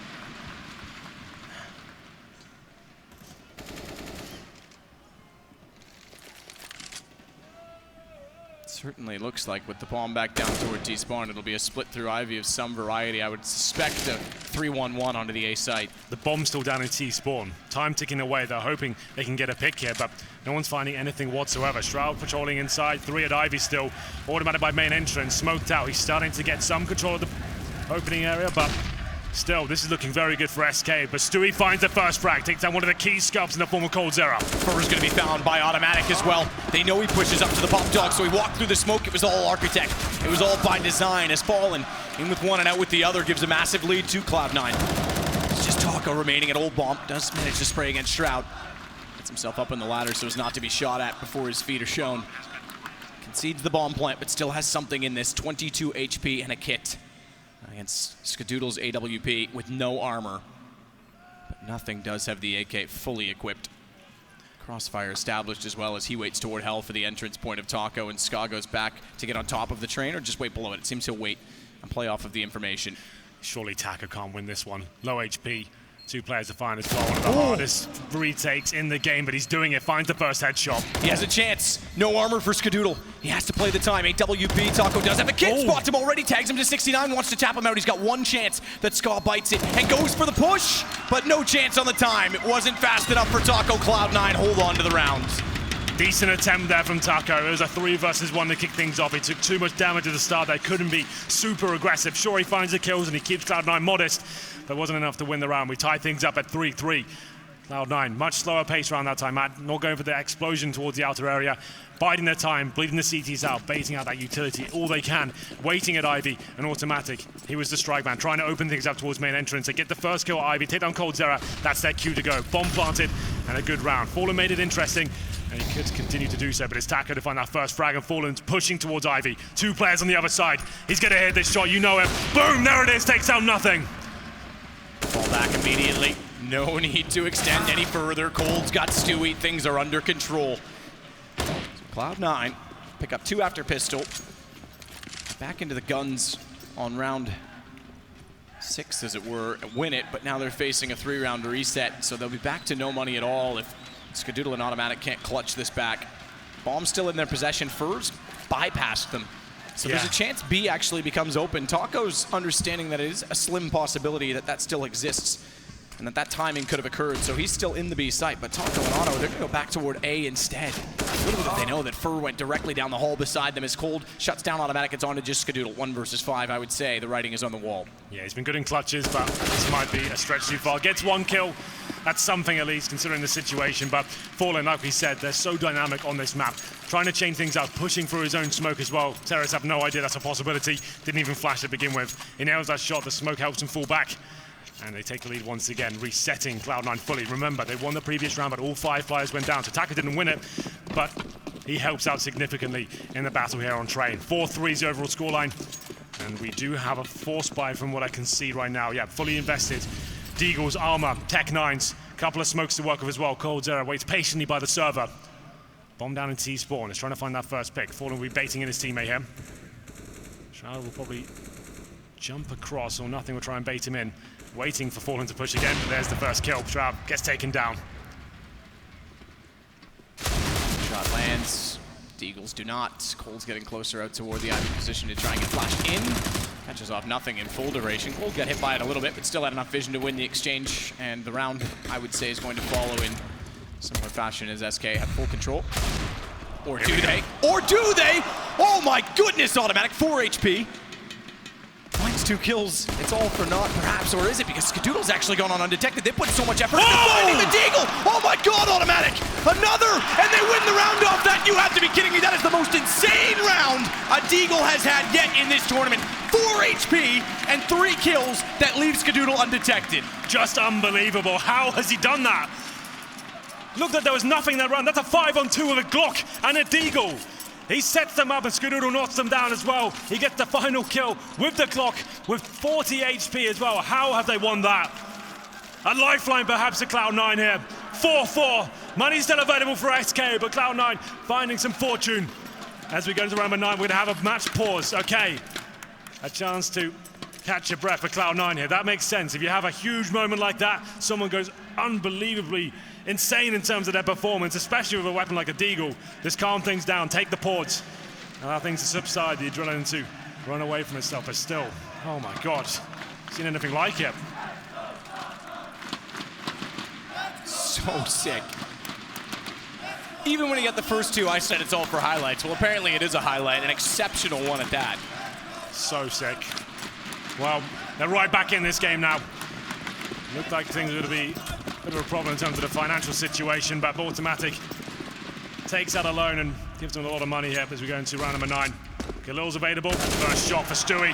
Now they're getting warmed up. This is much better.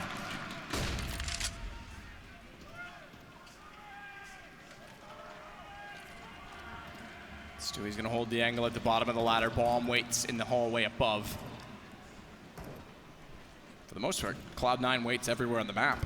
They've gotten the first kill, so they're waiting to see what the response will be from SK if they're going to try and push to equalize early. So far, no one will. Taco's the closest in a position to do so at the upper entrance at B. And even then, he's not going to the corner. He's sitting back to allow Cloud9 to walk into it. That's exactly why they wait, though. Cold. A fractional gap, and Skadoodle hits it. Yeah, really nice stuff from Cloud9. Get that opening pick. The CTs have to find something in return. They need to be pushing an area, trying to maybe flashing towards main entrance. Skadoodle's aware of that. Holds that tight angle, nails the shot. Could just do the same once again. Don't have to overcommit here. Don't have to strike on a bomb site right away. CT still have nothing to work with here. And we'll have a look at the setup at the moment. Fur towards Ivy, Fallen watching Connector. And Taco, he's inside. Someone has to go absolutely wild here for a chance of a CT victory, but there's a start. Fallen finds Skadoodle, and he's lucky to get a few more here as well. Waiting close. Sees it, hits it just barely. A double peek, he walks out to the smoke. That leaves him exposed. Automatic's able to spot him, trying to deny the plant. So we sit with the advantage for Cloud9, a heavy advantage. There's a kit in play on Taco. But Fur going down means Taco's the only one with any chance of doing anything, and he smokes his entry point off to try and isolate anyone on the right side. There's no one there. Checks it, realizes it. No communication, no contact, but spray through the smoke just goes behind him. They'll see him as he jumps up. They hear him as well. Still finds the first kill, turns back, knows that they were likely to bait it off the first shot, but still they hold the angles, and Stewie finds the kill. Textbook round there from Cloud9. Stewie doing what he does best there. Fast spawn, gets down towards Pop Dog, nails that first kill, and they sit patiently at that point as well. Skadoodle holding that tight angle, but Fallen, he tried to sabotage him. Some lovely work there towards the bomb train, but taken down by Automatic in the end through the smoke. Very good round from Cloud9. They take the lead here, Matt, as well. 5-4, another eco for SK Gaming. Deagles, P250s, falling with that scout once again. As a nuisance before. Stewie, he did say he's getting the zone now, starting to look confident. Can't find the opening frag, actually goes down to 11 HP. Automatic takes his role and tries to find the first kill. They swap over the weaponry as well, so we're down to Galil. He knows he's pretty much out of this round. Gives nothing the AK.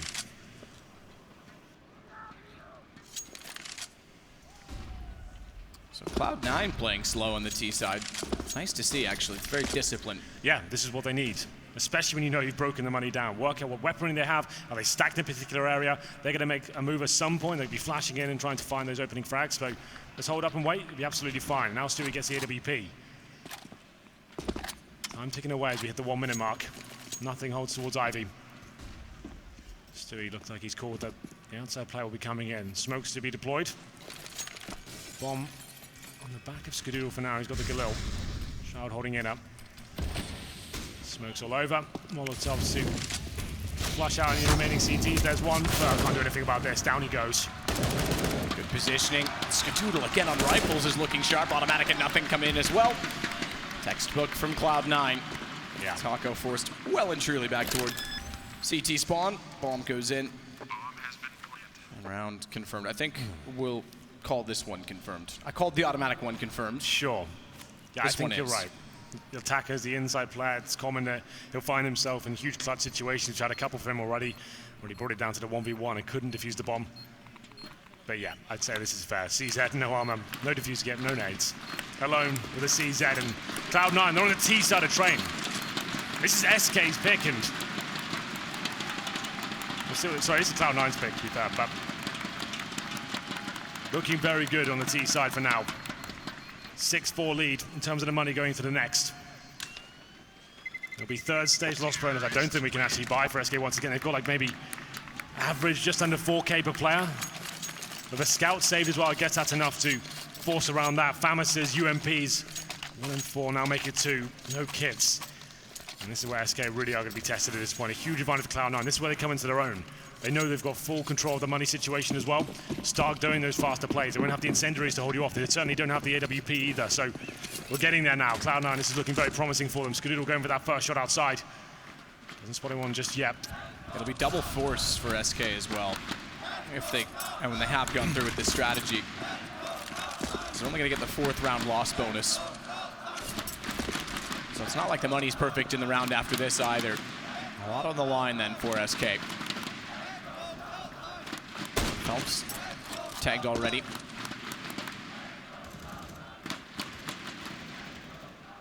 Scout versus AWP. Know which one to pick in that battle. As Shroud gets ever closer toward the upper entrance of Brown Halls. Cloud9 need to figure this out early, though, exactly what weapons are in play, because they know the money's tight. They're playing very, very passive. The problem is if you go a little bit too passive when they actually do force buy, you give yourself only 20 seconds on entry, it can be very sloppy and catch you off. So they have to figure this out relatively soon. Well, the scout saved by Fallen. No AWP for them, and SMGs and Famis's as well. It's not looking great. A full execution from Cloud9 would be perfect. They have inside control as well in terms of the brown halls. That's a great first start here. 35 seconds. It looks like that's where they'll finish up. Nothing. Throw some smokes towards outer. Skadoodle joins his teammates. Along comes automatic as well. Molotov down the lower ramp. Smoke the connector. Try and push down. Stop those rotations. But Taco and Fur are waiting on the other side. Try to open things up. Can't do anything with it. Go finding the opener. Now they know there's guns in play. 16 seconds. This is exactly what we talked about, though. They leave it late. The guns can catch them off. They have to be quick. They have to be swift with their decisions. Their decision to go outer. A good kill back from Automatic. Skadoodle follows up to get Fallen. That's the closest to denying the bomb plant, so they will get it down, but Fur's going to go for the flank. Taco just needs to buy his time and space for his teammate on entry. He's done that well so far because they don't go for the post plant at ladder, but Ska knows that it's very likely they will, and Fur, firing as he falls, will continue to leave the AWP staring in that direction for Skadoodle. Flash goes far, shoulder bait works. At least they know he's there, as I mentioned, but they don't have the information elsewhere until Automatic gets it. Now finds Taco, good rotation back to the old bomb, and Fur going directly in, has to try and hold this. He's gonna try and hold it as well. He's got the aim there. If they do peek, he's on 2 seconds. They've got to get the shot. They've got to get the shot. Oh, God. Automatic just barely does it. That would have been such a blunder there. 1 second on the defuse. Fair enough, the timing's fine, but yeah, one missed shot there could have cost them the round, but still clinical stuff from Cloud9 overall. Let's see how close that really was. I think it was like just under one as well. Yeah, it was. Oh, that's so close. He thought about letting go to shoot back, and he said, no, I'm going to hold it and hope he misses. Round the 12, Cloud9 looking decent here. Nice disciplined stuff. Buying themselves some time, decent map control towards inner. The fake there as well. That's an audacious move with 30 seconds remaining. Back towards outside. Fallen did what he could with the scout there. Did significant damage, but not enough to deny the plan. If he gets the bomber down, they probably don't win that round. Has to be the eco here for SK. Just some upgraded pistols, CZs, Deagles. Coldzera's got some body armor, but this is for the half victory, Cloud9. They'll be on 8 rounds on the T side. That's pretty amazing for them. Certainly a CT-sided map, and SK Gaming haven't really got rolling here.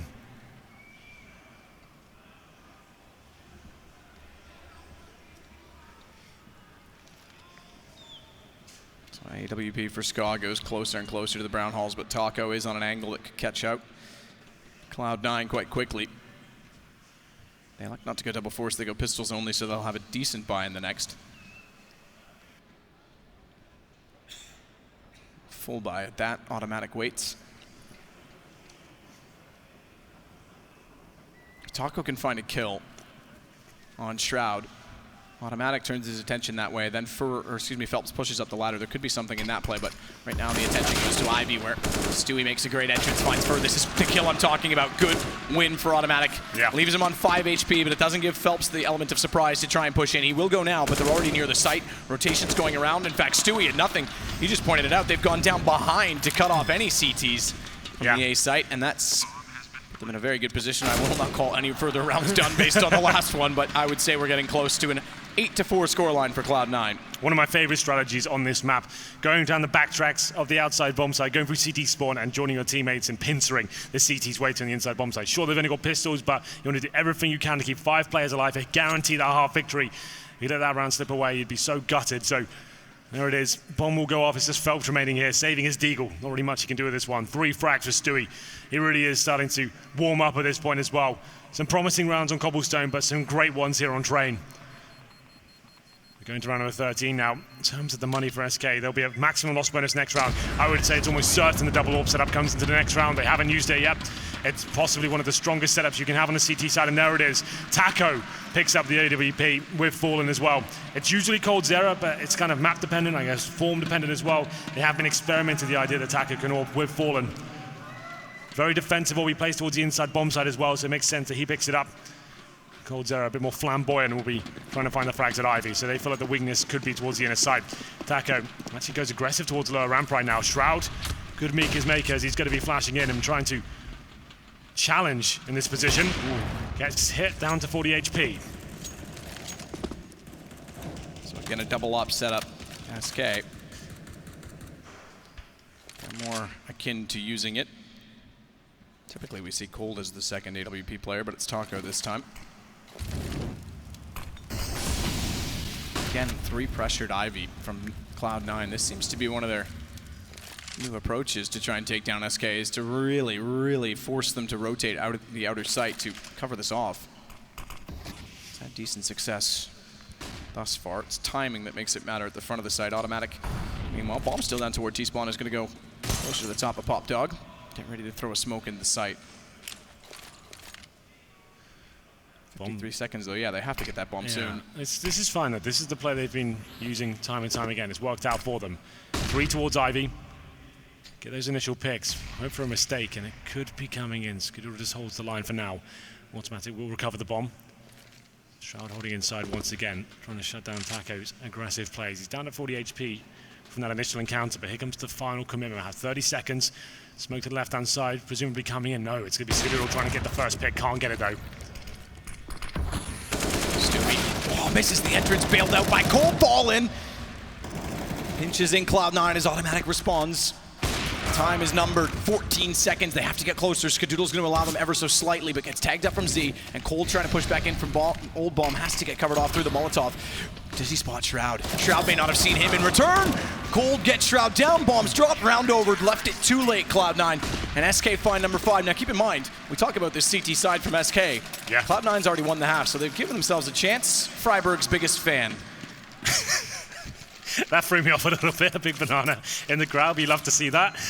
It's round number 14. Okay, so SK Gaming pull one back after losing 5 in a row there. Cloud9, you're right, left things too late, but that was recoverable. If Stewie hits that first kill as he comes out of Ivy, they've got a round on their hands there, and CT's probably struggled to hold on to it, especially with his 2 players towards Inner as well. Fallen finding a couple of kills, shuts it down. It's that same duel once again. Fur finds the first, but Stewie, of course, he finds the follow-up.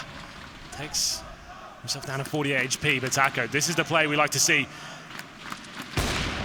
Does he hit him? He doesn't. Okay, very close. Looks like he hit the elbow. That's why Orpus hold that position to try and get the opening pick.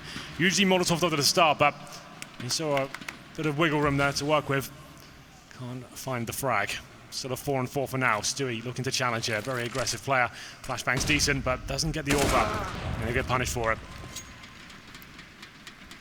Gives SK a much better positioning in the round. Phelps still pushed up. Remember, it was Fur early on that was going to this position, but he's covered off the bottom of Pop Dog at this point. Bombs above him, and they are heading toward B. So Taco on the AWP needs to prep. May even need to call for Cold to rotate over early.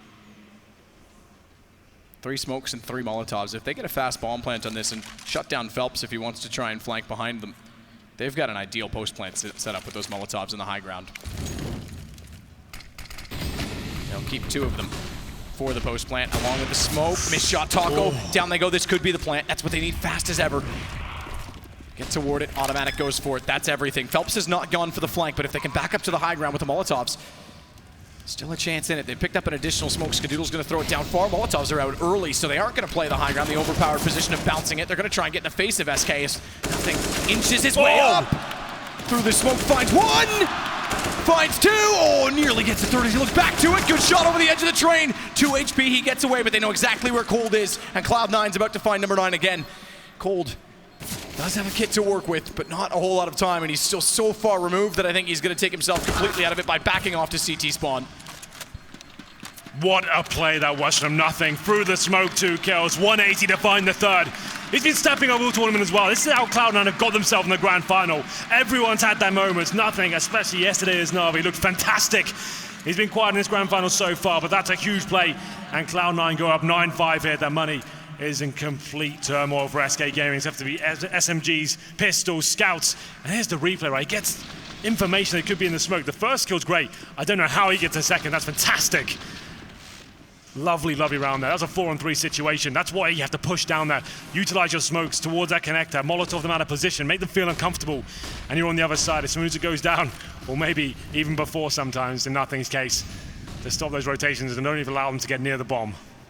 Smoke off. X-ray off. Smoke down at the Shroud. Very close to Taco. There will be no element of surprise this time. Stewie gets tagged up though. That allows Cold a better shot. Automatic deals with the fact that Phelps was the one to do the damage, and they'll go back toward B again with the bomb. Cold shut down immediately. Great shot, Skadoodle. Fallen punishes him in return. He was low enough on the HP for the scout to do it in one shot as Fur wants to cut all the way around from CT spawn, but nothing continues to push up once more. Scout from this range. We know Fallen's good at no-scoping with an AWP, but this is a whole new challenge. As he spots the backside of nothing, Fur goes down. It's just the scout in play. Round 15 has to go, no kit. And the Molotov in. Nothing he can do. No. 17 HP. Call it done. We'll go 10-5 again at half. This time for Cloud9. Complete opposite, second Molotov. That's what I was talking about in the last round. Cloud9 do it this time. He may get a tag, but that's all he's going to get for getting Cloud9. 10-5, T-side of Train over SK. What an incredible game from them, especially losing that third round eco. Absolutely, you have to take that into consideration. A great performance there from Cloud9, double digits on the T side. This is their map pick, and you're starting to see why SK Gaming overwhelmed, and especially in a lot of the clutch situations. Can they recover, Matt? I'm not so sure. Cloud9 seem to be in the driving seat. We'll take a quick break, and we'll come back with the second half.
Same scoreline as our first half ended in the first map, this time in reverse. Cloud9, exceptional on the T side. I have to say, very disciplined. They sat back, they played it well. They knew exactly what they wanted from it out of the team.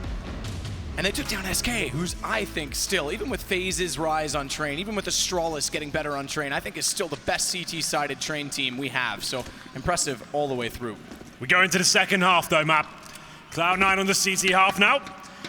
We have 4 sets of armor on the SK side, and 1 smoke, a couple of flashbangs here. We haven't seen any inside on the pistols as of yet. Continue the trend here as we have Pop Dog presence and Stewie lying in wait. If Cloud9 can find this pistol, they have a very good chance of taking this second map. Then we have really got a grand final on our hands. Automatic and Scooter will wait patiently inside.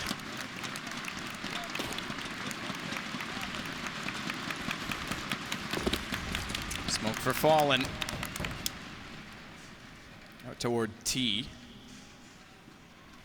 He's got a multitude of angles by which he could throw it toward the yard. Still watching down to make sure no one's going to push through Ivy on the Cloud9 side and get early information. I say early, but we're at a minute in the round now. So we're in the mid-round. Yeah. Tension starting to mount now. What's the final play? Still with one smoke available. It's in the back pocket of Fallen. Looks like they may just end up towards the inside area. He's going to have the T-steps right now. Taco edges towards Ivy. I think this likely Fallen with the smoke is either going to try and use it to fake B, which, okay, it looks like he is now, or he's going to go through the windows onto the A site for a fast plant inside of it.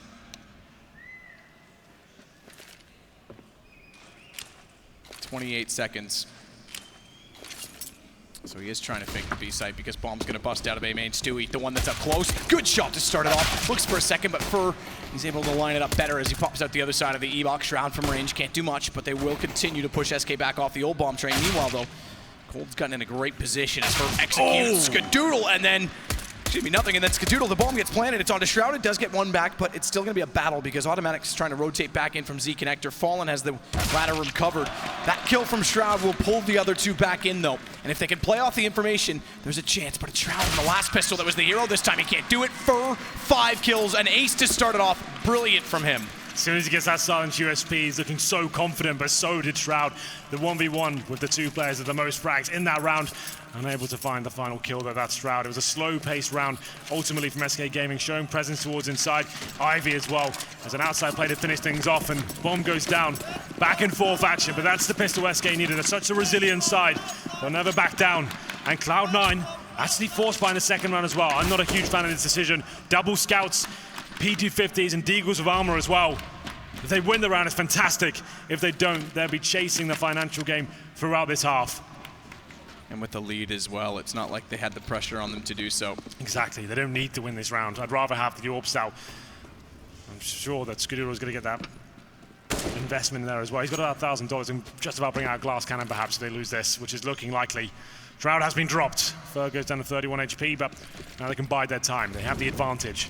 Wait for the CT reaction to come in at that point. Stick as a 5-man unit. Smoke and Molotov the key positions, and once the bomb goes down, should be round over. It's such a difficult prospect to retake that outer area once the bomb's been planted, especially when you have no kits. Taco, insult to injury there as he finds nothing. Already expensive. Indeed. Ska rotates off the B side, bomb heading that direction, 48 seconds. So SK looking to try and use some of the same discipline that Cloud9 exercised in the first half. Shot from Automatic on a Deagle, but thankfully this time from SK's perspective, they put him down immediately. No chance for that again.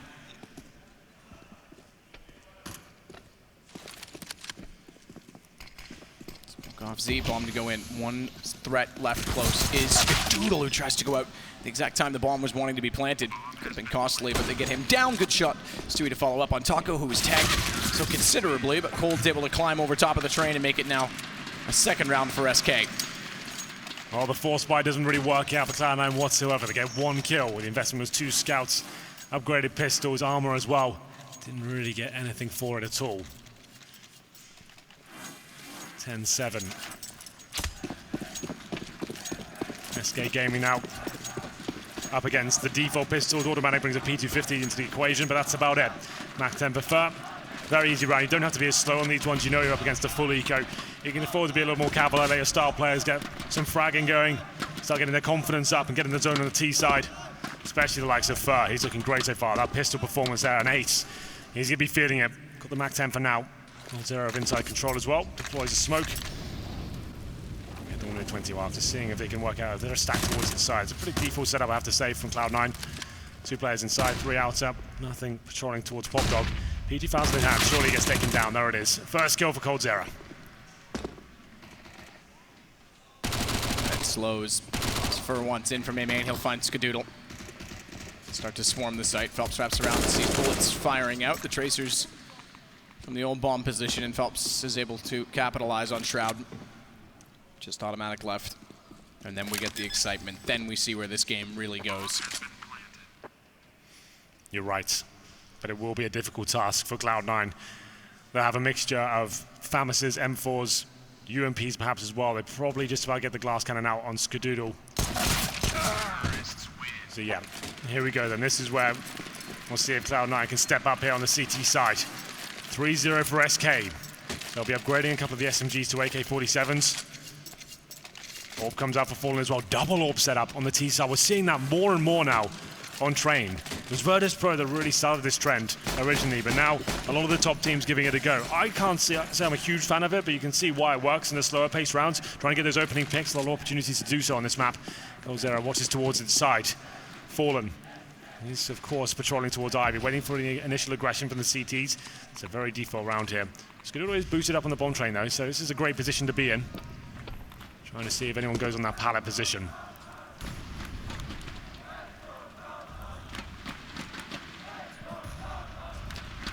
Phelps with Fallen getting closer onto Ivy. It's Shroud that has the angle to peek. Goes for it. Fallen misses a shot, jumps closer. He's got to be careful. Very careful here. The smoke drawn. You don't want to give Fallen a second chance.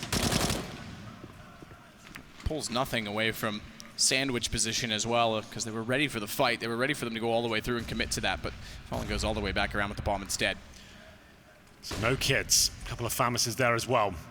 Skadoodle does get the AWP out. Nothing given away just yet. Fallen's down to 60 HP. They still have 4 smokes, flashbangs, molotovs as well. They're just investigating the map, working out if the CTs will give anything away. Fur, though, sneaking out undetected for now, but decent angle on the bomb train. Skadoodle and Shroud waiting. Oh, good opener from Skadoodle as Fur tried to slip in. Opportunist, but shut down. Bomb for Fallen's going to go similar direction, but it's a lot later and staggered. Phelps coming in from Ivy could be the key to the whole lock at this point, because he's got a smoke in front, but if he can distract nothing and keep him away from helping Automatic and getting nothing down, they could be in a good position. Exactly that. They take down nothing. Automatic has to show face, gets one, but then gets traded out immediately. Bomb goes down as Cold cuts off Shroud. A boost up for Stewie. M4. No kits. They've got to play quickly. Fallen's head will not be spotted. It goes just underneath the crosshair placement of Stewie, and they've got to make a decision because no kits. Do they even go for it? Skadoodle's already backing away. He's thinking the better of it, and Stewie's got to make the decision quickly because Fallen finds him first. Slow, calculated. SK Gaming looking fantastic in that round. After losing the first frag, the orbs coming to life. You can see why this double orb setup works for SK Gaming. Fallen, of course, top of the scoreboard there, 19 kills. Coldzera, the secondary orber, second with 16. They're looking great as a unit. Phelps dropped off a bit here on Train, but so far in the second half, SK closing the gap. That's going to be 4-0 here. Skadoodle saves the AWP into the next round, but it's going to have to be an eco. If they force around this at 3K per player, I think that would be a mistake. Wait to the next round, hopefully save the orb once again, and then have that full buy. We'll see what they decide to do here. Round number 20. They certainly can afford some upgraded pistols. Deagles come out, PG-50s. 1 round separators now map. SK Gaming. No, there's a chance this could get a little bit hairy for them, considering that Skadoodle has that orb. Where does he head, though? Towards inside for now. Makes a lot of sense. Not going as aggressive as I would have anticipated from him. I would assume he tries to find that opening pick, but I guess that's a bit obvious. He'll just be holding up and being at the back of the inside bomb site.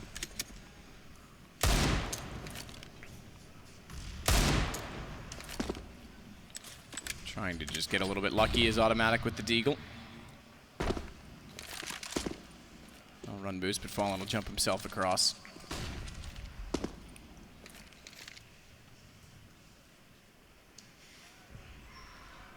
I was getting ever closer to War Name as well. But we're facing a tie game when Cloud9 did so good early on, and you talked about the economic turmoil that they could put themselves in. Well, they're finding out now.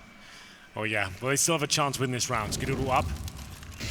Takes the orb performance to be legendary, but certainly can happen here with the first kill for Phelps. Still 45 seconds here as well, they'll fall back. Have to admire Shroud's confidence to try and even take that fight after they'd already sorted that he was there. It's not like the pistol had the surprise, he was looking for raw aim. So too will Automatic be doing the same with the Deagle. Wow. You've got to give him the thought.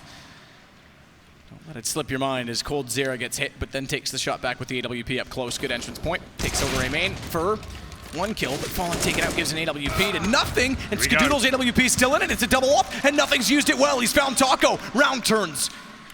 Armor on both players for Cloud9, but no kits. That won't matter. Bomb plant isn't in effect. It's Cold Infer to close it with kills. A little bit anticlimactic there. Nothing. Doing a very good job to find the AWP. Gets 2 frags in total. Skadoodle chiming in. We said it could be an interesting round if the AWP starts to sing, but we tie things up at 10-10. I think we have a technical pause. It looks like. So yeah, some games have crashed. So this might be a little while we sort this one out. But it gives us a chance to calm down and kind of dissect what we've seen so far. 5-0 in the second half. After having the 10-5 lead, we're all tied up, 10-10. SK Gaming known to be one of the world's best trained teams, especially on the CT side. That didn't really show up today. We said if Cloud9 can win that pistol, they'd have a serious chance of actually taking this game home and taking us to, well, deeper in the series than anticipated. Like Chad said it in the pre-game. He thinks that this map always could be a 3-0. I tend to agree. Considering the maps coming in, it looks so promising for SK. We move on to Inferno next, and that could be the clean sweep. There's nothing right so now. No one actually crashed, but there was a spike that went into the server that each player felt individually apart from one another. So they're just going to wait to see if the network settles and get rolling. The good news is that no one's crashed. It means we don't have to do any medicing or anything bizarre to get the money back to where it is. We just simply wait and hope that they're ready to roll. Yes, I think it's been confirmed it's a network problem, so we're just going to let Yanko get back there and have a look at the servers, make sure it's all fine. Yanko, the technician. Technician, I was going to say commissioner, the production commissioner. Okay, yeah, fair enough, a made-up title, I like it. Yeah. Just something random. We were doing so well early in the week without the dabs, and then it's just kind of slowly come back in. Hey, I guess it spreads. You are posting pictures of fidget spinners now. Listen, so. it was given to me. I just want to state that for the record, I did not buy a fidget spinner. You think you'd keep it quiet, though? I was a slave to the meme. Yeah, you are. You are, indeed. But looks like we're almost ready to get back into it. A couple of headsets still off there, so we won't give too much away, Matt. We'll try and keep this light. But for now, buy available for both teams, of course. That's obvious with the maximum loss bonus. Cloud9 losing the first 5 rounds on the CT side. So let's discuss that idea to force buy in the second round. That does limit you significantly. You can see how it can affect the game going forward. When you have the lead like that going into the second half and you're going into the CT side, you want to kind of make sure you maximize your potential to win the game, not just particular rounds. And I feel like that was the best possible way to do it. But they went for it, didn't work out, and they find themselves in a 5-0 position. They're suiting up, it seems. Fur puts his headset back on. Cold does the same.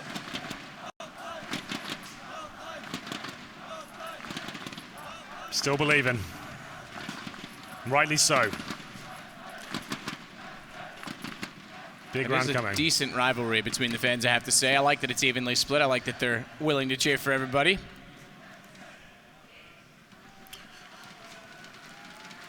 Both of these teams will be at the major next week.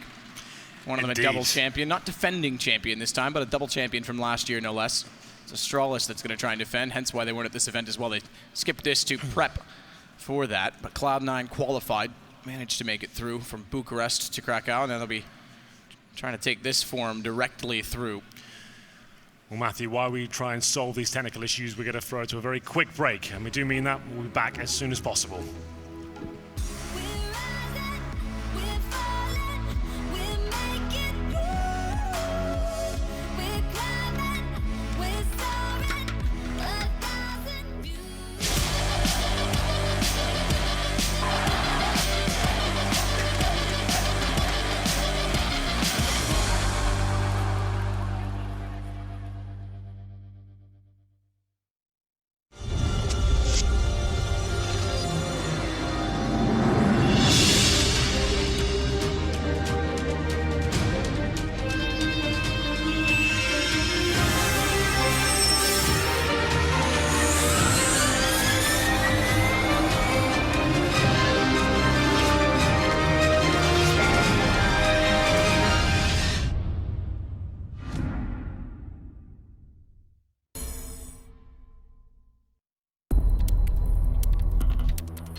Simple just jumping casually into the side. He's going to fall down the character. Go to snipe.tv now and never miss the action.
We get back underway. Just before break, I was getting into it. Both these teams heading to the major, they want to carry this form over. Some of the teams here had nothing to lose, and these guys still prevailed and made it into the final. SK, in this little European tour, yes, okay, they won IEM Sydney this year as well, but they've just come off the back of winning DreamHack Summer, ECS, and now they find themselves in a third straight final and a chance to win a third straight event going into that major. So that's incredible form if you want to talk about it that way. Agreed.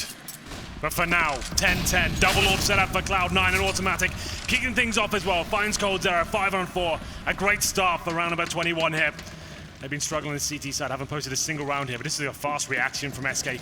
All in towards inside, Molotov deployed, smokes as well. Can the CTs hold them off? Just shot Shroud, traded back out immediately, though it's going to allow another bomb plant for SK. Fallen wants to fight forward valiantly as nothing did in the first half, excuse me. This time, though, it's with an AWP. Wow. Right, catches off nothing, and he can back off. He's leveled into 3 versus 3. There's no need to stay close because Phelps has the angle to find Skadoodle instead. And Stewie needs to walk back through with an AWP. He's the one with the kit as well as Automatic's going to try and backstab. Sneaking in, Stewie scoped in his look below. They're above him, and somehow he misses the shot on Fallen. Watch the flank onto him as Fallen finds Automatic. Stewie can't get the angle. They're all around him. It's as hectic as you like, but Fallen's the one to prevail. Very aggressive, and it pays off. I love that play from Fallen. So confident, knows what he has to do, and he finds it with their pants down in the connector. They're lining up the flashbangs, getting ready to retake with that Molotov to subside, but he does not care. He says hello to nothing and says goodnight at the same time as well. Takes him down. 11-10, and the match has been paused. Technical once again, but very exciting round, I have to say. Was Automatic to find the first kill, the 5-on-4, but the instant reaction there from SK. Straight back towards inner. Couple of smokes deployed, Molotovs as well. And that Molotov towards connector is so key. It buys some time with the smokes down as well. Fallen can go for that aggressive play. It's certainly a risk. He's exposed from many different angles, but it's calculated. He finds the first kill and falls back, keeps pushing, and Stewie couldn't find anything with the double orbs. We go into round number 22, Matt, and I think this has to be the eco for Cloud9. Maximum loss bonus, can adjust with some upgraded pistols, sure, and a couple of UMPs perhaps, but ultimately this should be another SK round. Looking very good here in the second half, 6-0.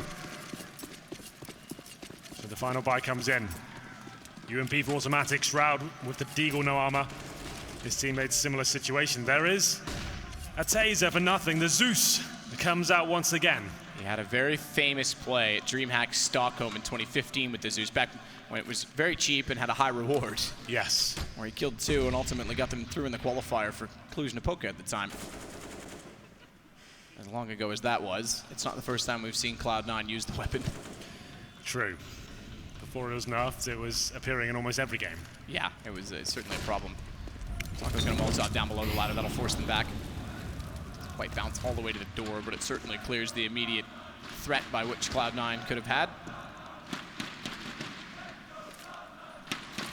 Flash and drop for Taco. Automatic tries to get forward of it. So he's given away, he's got the UMP in that position, unfortunately. He'll probably stay away from that. To find the first shot though, but Automatic is fighting back with the aforementioned SMG, but that's all he gets. 1 kill in his favor. Shroud, once again, the Deagle's causing damage here. Can't find any more, but it's Skadoodle to get one with the P250, so damage indeed. 1 versus 2, it's expensive for SK. However, we do know they've had a bed of rounds to work with, so they've got money left over. If they convert this, which they should do against Stewie, Deagle who catches him, it'll be 7 in a row for SK. No answer yet for Cloud9 on a CT side, but they will again have weapons in this round. Double orb setup didn't work out for them previously. Do they go with that stance again? Seems like the answer could be yes, indeed they do. Skadoodle with the orb. Stewie 2K, same situation. Single orb for SK Gaming. They experiment with the double orbs on the T side. It seemed to work, but gone back to a more traditional setup here. Coldzera quick towards main entrance. Gets taken down though once again, a 5-on-4. Nice and early for Cloud9. Surely have to convert this round now. Certainly getting to that point for Cloud9. Do or die time to walking in. Furno's automatics in behind the E-box. Gets pushed out. Look at the amount of smokes. Doodle with the AWP. Seems like he wants to go through them. He's thinking about it. Finds Phelps as well. Bomb gets in position in the hands of Taco.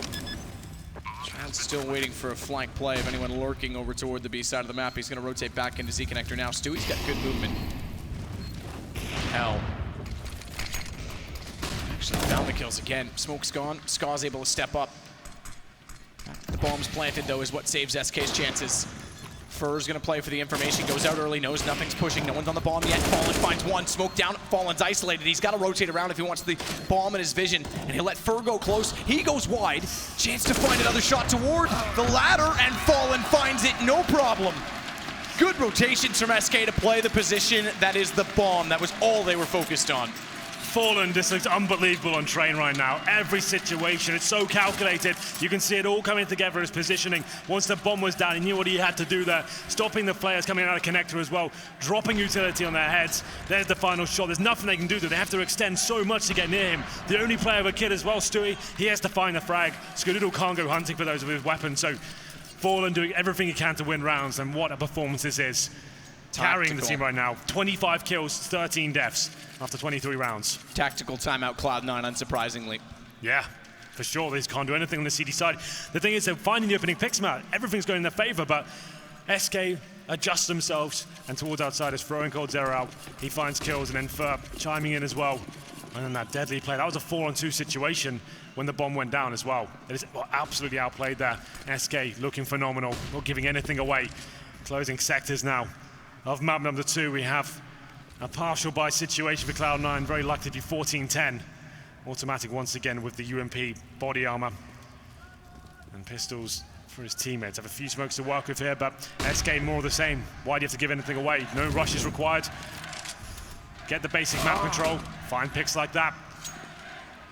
Run away with the round. Should be absolutely fine here. Automatic presumably towards Popdog once again with the SMG. Has to be posted up Ivy, so changing his stance a little bit there, but waiting for the CT reactions right now is SK. Scopes at the ready towards Ivy. The bomb's inside though. Taco and Coldzera probably go back towards Popdog and they'll split outside. Oh, here we go, Stewie. I like this timing. This timing's actually very good. Taco has no idea. Finds a gap and takes full advantage of it. They're gonna go for his gun as well. That's sitting in the open. So AK to complement that of the UMP. Stewie has armor, so Ska throws it directly back over to him. The rotation goes back to the arc. Gets Tim, catches him off. Yeah, bit of a whiff there from Automatic, I'm afraid. Lovely shot from Fallen, but nothing's not done with this round just yet, it seems. Takes down Fur, Fallen low HP as well. Still a sliver of hope. Stewie's has the AK watching the old bomb rotation as well. If they go back halls, he's certainly ready for Fallen.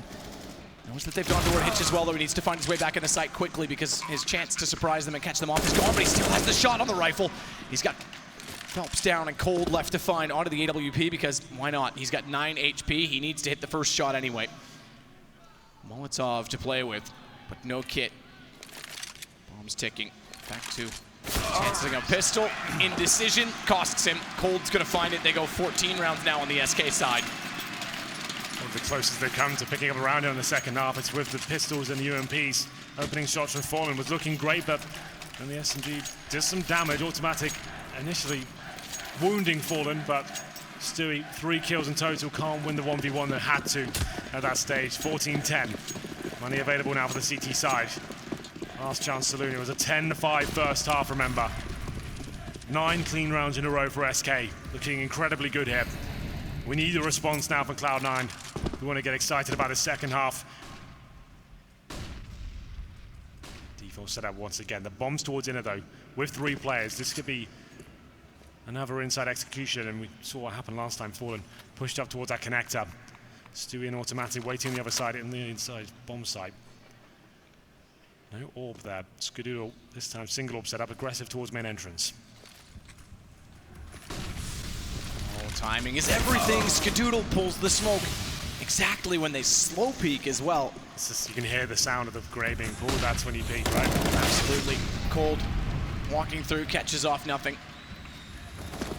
It's SK again that have full control of the round until Shroud gets Phelps back. Stewie's going to try and rotate back down out of it. Goes down below, staring directly up at him. He's found, but watch Automatic still making a contest of it. Bomb is planted. He'll fade through the smoke. They're going to push. Did he see him? I don't think he saw Cold. He didn't see his head show. And Cold gets the kill forward. It's down to Shroud again. He's found immediately. No entrance point. SK finds map point for the second time in a row. They're on 15. It's 10 for Cloud9. And it could be a 2-0 series lead. Just waiting for a sound cue at main entrance. That was just brutal for Skadoodle.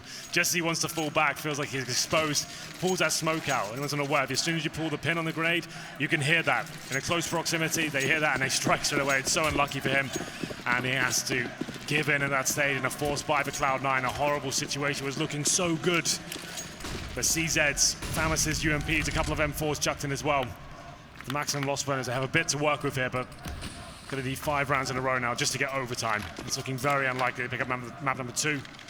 SK looked phenomenal here, especially Fallen. What a performance from the in-game leader. 27 frags and 15 deaths. Same story for Coldzera. Fur turning up as well. The other 2 players haven't had to do much. Nothing, standing on the ledge of the E-box. Fallen's all around it, but not on it.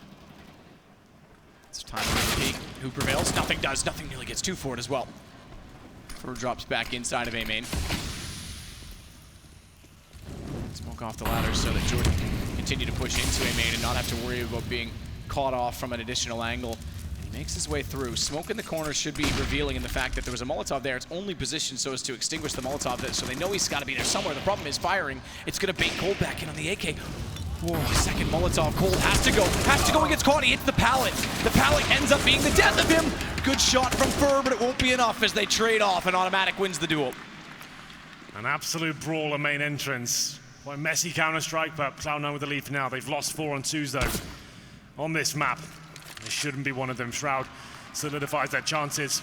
Takes down Phelps, 4 versus 1 now. It's Taco towards Pop Dog. Any kills he finds, Matt, significant. He finds 2 or 3 to keep limiting them going forward.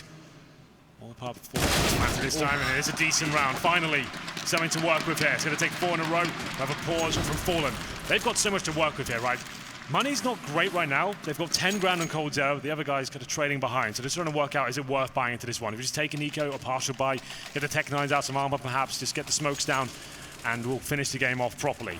All they force into this now, Coldzera drops like 2-3 AKs, and they try and close it out. And that's a window of opportunity for Cloud9. Win that round, they could actually take this to overtime at that stage. Round 22 survived, 21-3, and it was 2, 1, 1, and 2. So every round they've had a majority of kills, just not closing out the rounds, Cloud9, hence why they don't have a whole lot of money left over, and that's why SK's in this position. So as soon as they win a single round, it's 10 in a row for SK before Cloud9 gets one. They still call the timeout. Yeah. They don't want to let this slip. Well, they will be forcing into this, it seems. Not the best of buys, but certainly not the worst. Orb for Fallen, 3 AKs.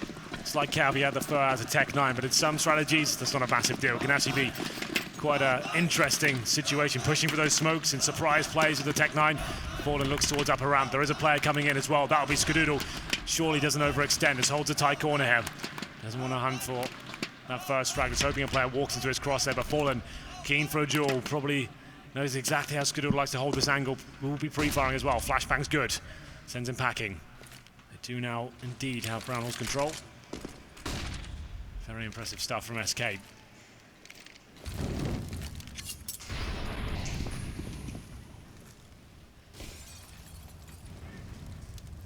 Setup very passive as well from Cloud9. 2 in B. Nothing in Automatic. playing off of each other in the yard as Shroud has to contend with the fact that a smoke is down. So a Molotov will leave Fur inside by the server, and it reaches Fur. It's going to cost them a smoke. Shroud knows that, why that smoke was thrown so shallow, and tries to fire in to get the rest of the damage done on the AK, but can't do it.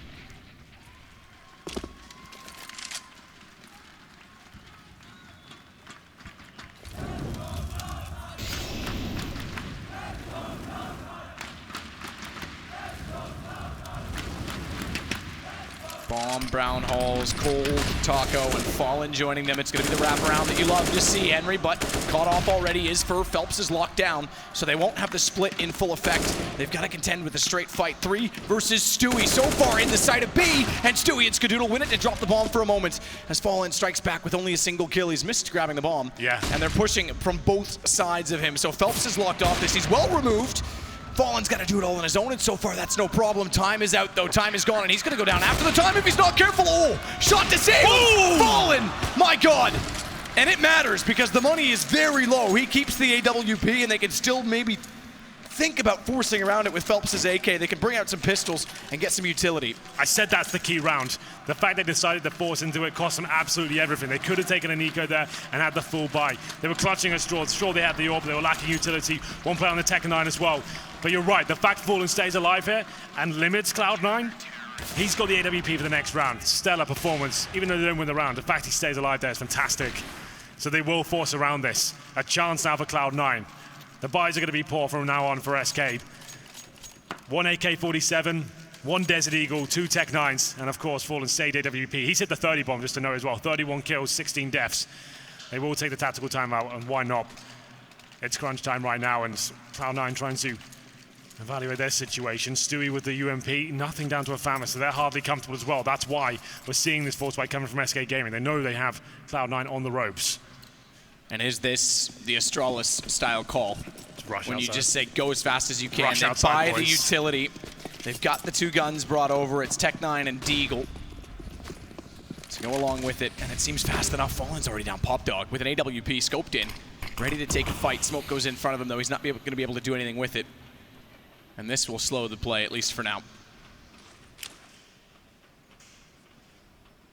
Deep Smoke allows a wider entrance point toward the E-box, but he doesn't want to utilize it. He's just trying to hold off for information. He's actually going to wrap back around Fallen and go join Cold and Taco.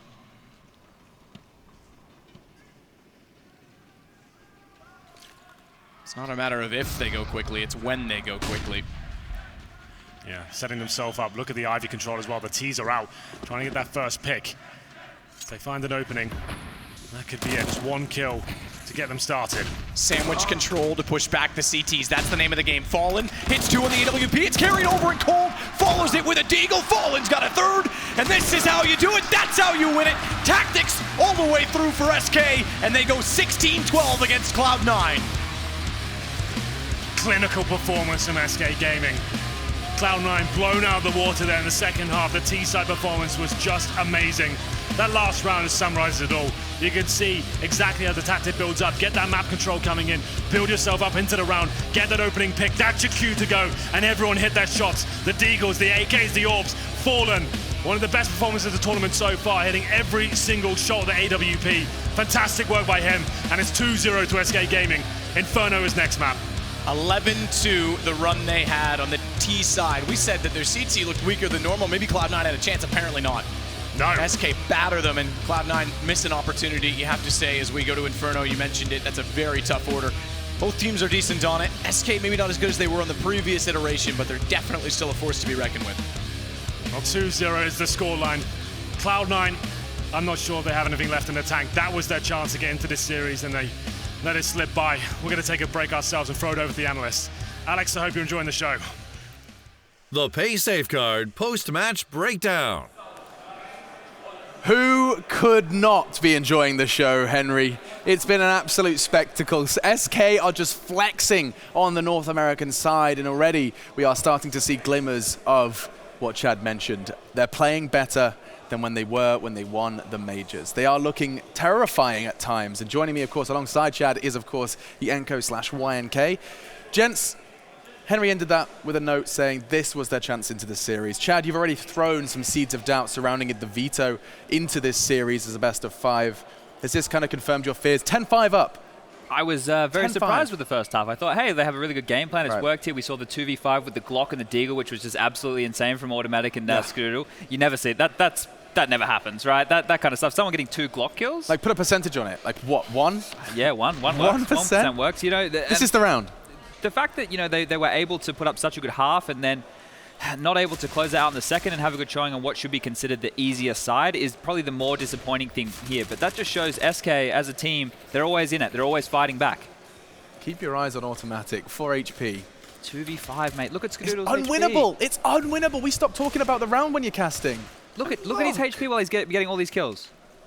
He's got nothing. He's on a sliver of health. I mean, the SK players don't even have a chance. I mean, when it comes to Automatic, right, you don't even get to fire a shot. And not only is it rare to win a 2v5 with Deagles and Glocks, you never see it against a team like SK, right? They're usually very disciplined, they're very regimented, but even they couldn't do anything about that particular round. But it was heroics like that Cloud9 basically needed. That gave them a lot of momentum in that first half, and we saw that slow-paced style that they were focusing on lately, how really they seem to have gotten a good grasp of it, winning a couple of rounds in almost an SK type of a way. And just on Automatic for a moment, what a storyline personally for him, right? He's standing on that grand final stage when, if not too long ago, you rewind the clock, he was playing, you know, Nihilum, TSM. I mean, he was an undiscovered gem who's just been kind of polished up and is now standing on the grand finals versus teams like SK. Diamond in the rough, really. You know, it was back around the EPL Season 4 in Brazil where he really became a star, and we go, this guy is legit, and he's in a combo right now. Him and the Stewie combo in this team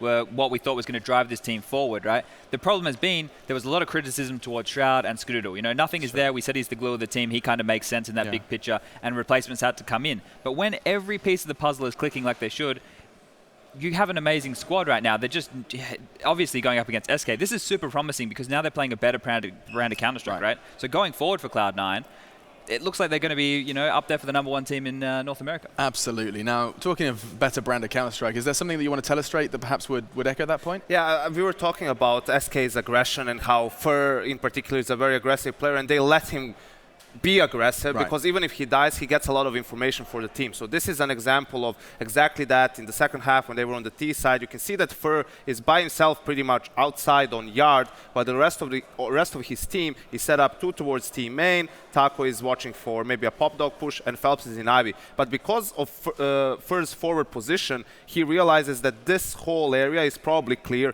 Realizes that the CT players are playing super passive on the B bomb site and on the A bomb site, so now you can play it out. He's going to die here to Skadoodle, but he got so much information. You can see how right after that, SK slowly starts adjusting. They throw the executes far towards the bomb site to cut off those angles that Cloud9 players were holding, and they're just going to be able to isolate C9 players individually, get the trades, get the favorable after plan situation, and secure the round.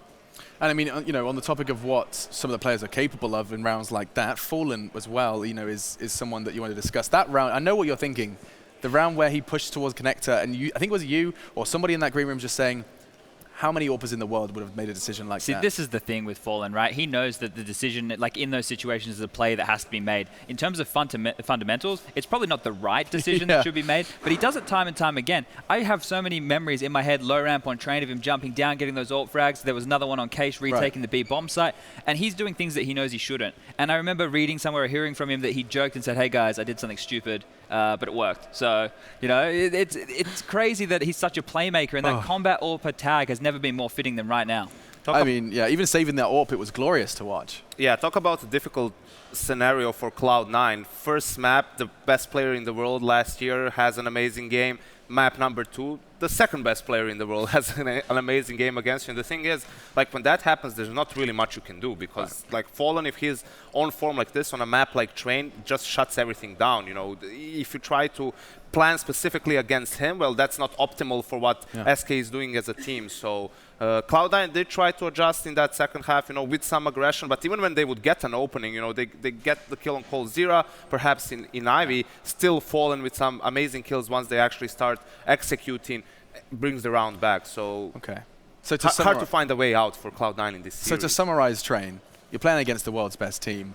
And when one of the world's best players steps up, you really aren't going to make that many mistakes to still concede.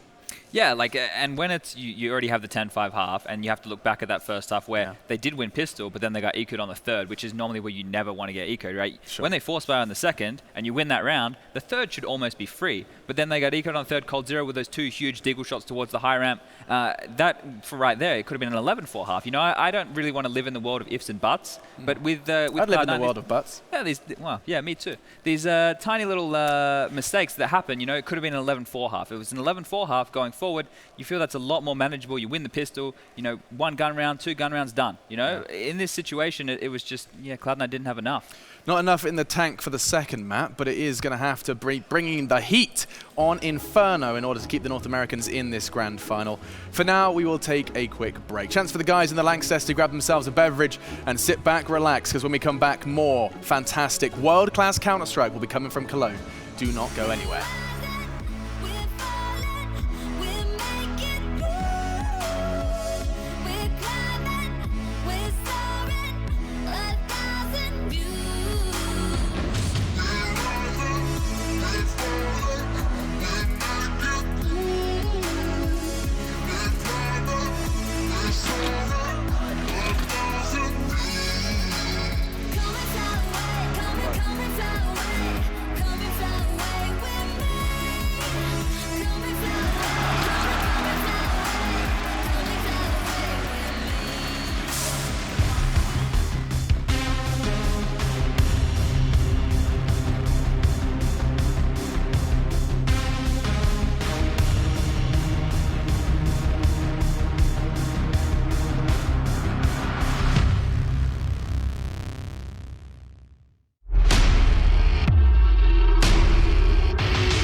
Be focused.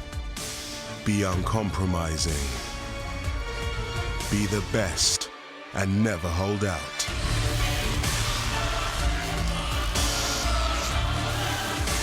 Pick your event.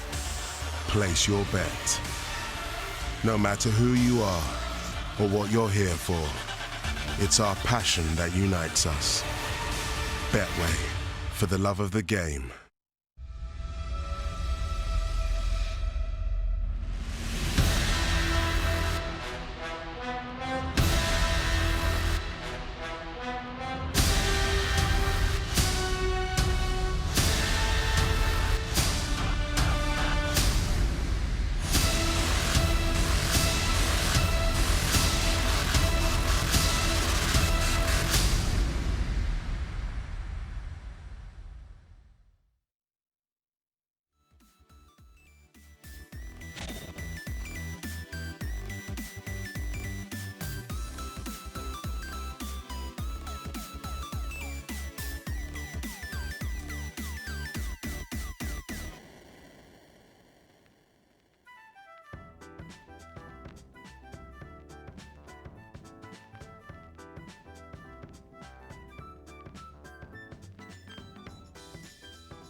Do or die, sink or swim, fight or flight. And it will be a flight home for Cloud9, a rather awkward one at that if they can't pick up a map in this grand final. A best of 5 between that and world dominators here in Counter-Strike, none other than SK, hailing from Brazil. I'm joined by the ever-handsome Sponge and YNK, and we have got a very brief interlude here where we can try and explain how Inferno could go down. They've played it twice, these two teams, North versus South, Cloud9 versus SK, and both times we've seen the SK boys prevail. Starting with you, Chad, I mean, they're close games, 16-12, 16-14. Cloud9 can push them close, can't cross that finish line. Yeah, it's closer than I thought it would be, but I think going into Inferno, the big task right now is for Cloud9 to actually bring in some of that patented aggression, right? I've said that I think SK are the best team in the world at getting info on the CT side, and Inferno is one of the best maps to play transitional defense. They're going to make you waste utility, they're going to make you waste the clock. You need to have some balls and you need to get stuck in. Well, I agree that they have to be super aggressive, they have to be assertive, they have to be explosive, and they have to take the game to SK in a way that they have to deal with the fact that they are going to be aggressive in Banana CT, they're going to leave Fallen alone, rotate the 4 players back to A. You can't really sit around in a default, because also what Fur did to FaZe on Inferno when they played at ECS was he would sometimes just even push through their own smoke and catch people off guard. So there are so many aggressive moves that SK goes for, and the best way to fight that is you take the game to them, basically, you group up, you go for an execute, that way you eliminate all the unknowns. All the unknowns, and one of which is, will Cloud9 take a map? We haven't got much time, but I want to know, gentlemen, for us at the desk, for the crowd in the Lanxess, do we get that fourth? Have Cloud9 got what it takes? I'm sorry to everyone at home, I'm sticking with the grim prediction of the 3-0. The Grim Reaper? Yeah, I'm sorry. I'm just waiting to see which SK player has 30 or more kills on this map. Fur this time. I'm going to go with Fur. Yeah? Yeah. Fur. They are outstanding. And just to clarify, the last question to you, Yanko. SK have come to Europe. They've lifted 2 trophies. This would be the 3rd, the major the 4th. Are they in a form now? Already at the major. I mean, I think they're, back in form. They said when they got to Europe initially that they feel like they're at 85% of their capabilities, and it does seem that it's rising with every tournament. They're getting more practice in, more LAN play together as well, and they're looking unstoppable at the moment. Their power level getting ever closer to 9,000. SK are heating up here in Europe, a holiday which they're going to struggle to get all these trophies in the suitcase on the way home if they keep going at this rate. Cloud9 have an opportunity to save them some trouble at customs. We'll find out then as we jump on into our next map. It will be Inferno, Cloud9 battling back against the ropes, and the Brazilians looking to throw the knockout blow.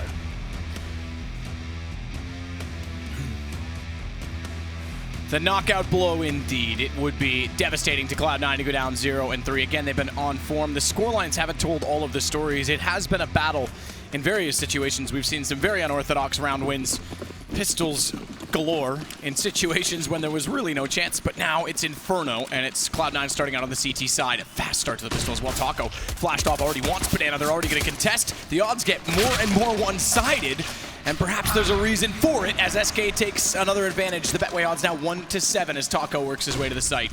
Here we go, the B side open, a mammoth task now for Cloud9 to get back into this round. They do have the kit to work with, but I don't think they can do much with this situation right now. Smoked out from CT spawn, and 2 players coming from Banana. Fallen waiting for them on the other side as well. Spotston are coming through, but there's the first frag from Skadoodle. A chance now as the 3-on-3 begins. On planted, it held. Shroud gets closer. He's the one with the kit. He's right beside it. He's on the opposite side of water of where the bomb is planted. Good shot out from Cold, peeking from Emo. They're going to stack up, trip over each other almost on the way through, but Skadoodle still finds the kill in return. Push toward New Box. They need to hit it immediately. They can't. Taco still waits. The double stack bait from Emo, and it works perfectly. And SK take a 1-0 lead. A brawl at the start of the round there towards Banana, very common in the start. And you see Cloud9, they did get a couple of frags, comes down to the 3-on-3, but good smoke utilization there from SK Gaming. 1 towards Banana, 1 towards CD Spawn as well, made the process very difficult there. Sure, they hit the first kill on Fallen, but at that point, bomb was ticking away. They had a kit, but just couldn't find the frags required. Round number 2, once again, force buying here in the second round. First opening pistol that SK has won. Cloud9, they won it on Inferno, were ecoed, and then obviously Shroud saved them on Train. Here we go. That's a start, speaking of ecos, to the force buy-in from Cloud9 as he takes down Cold at bottom of middle. Something to work with here. Scout can be very dangerous on Inferno for that reason. Looking towards underpass. Finds the initial shot, but Stewie has to run the corner now through the fire. Doesn't take too much damage for it, down to 77 HP. Another control given to SK Gaming here. Still have the smokes to work with. An AK for Taco as well. CT's obviously unable to recover the weapon in underpass. Fur alone in the apartment's position right now with his trademarked Mac 10. Very good with that weapon. He falls back to join his teammates and will be executing towards B. Smoking towards CT spawn and the Coffin's position as well. Taco leading the charge, trying to find the opening frag here. He spots Skadoodle on the back right. Spots him indeed. Stewie gets one and drops off the boost. Taco wants to spray back into it and hope he's still there, but he's certainly wiser than that, as they've got a hefty advantage. They're going to add to it. Automatic finds Fallen. Deagle only from Fur. Automatic gets Taco, and that's the round. Cloud9. It's their turn to take control after losing a pistol for a change. Absolutely, great stuff to that boost. Always a bit of a nuisance in the city spawn with Skadoodle. Sure, he doesn't find a multitude of frags, but he's in the back right, that emo position, taking the aggro away, and Stewie boosted up, managing to get things done with the P250 there, pushing through, of course, automatic with the Desert Eagle after finding the first scout shot as well. He certainly contributed to that round victory. Forced buy from SK Gaming though in return. We've seen this before. It can go on for many, many rounds. I think with the deepest we've got is like number 9 before a full gun round comes in. Tech 9s, CZs, P250s, couple of smokes to welcome as well. Fast towards middle. Skadoodle to challenge first at UMP, but smoked out of position. Could go down here, needs to be very careful. Finds the first kill. Fallen will get pushed back. Try and rotate around. Gets to Library. Nothing gets to the arch. Good crossfire set. Shroud follows up and takes down Phelps. Cold, the only one with a kill so far. The last alive bombs down. As it failed to wrap around the watch out because Cold is still doing damage. If he found automatic, he could have gotten 3 guns down, forced some reinvestment. Cloud9 survived to carry over an AK and an M4. Nice round there from Cloud9 overall. No bomb planted means a full eco for SK Gaming going to round number 4 here. Not much more will be purchased than PT50s. Only one of those come out, in fact. So 4 Glocks, 1 flashbang. Coldzera with a slightly upgraded pistol, I guess. A chance of these SMGs, the remaining SMGs with Cloud9. The MP9 and the MP7 do some work here. Shroud does face towards second middle. Doesn't get much for it.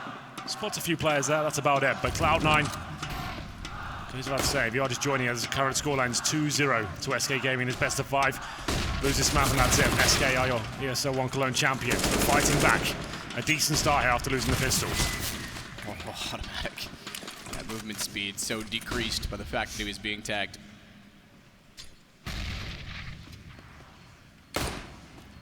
Go back down to the bottom of middle as well. Bomb all the way back toward T-spawn. Is going to wrap around to alt middle so it doesn't have to bypass Stewie. He's looking down Banana.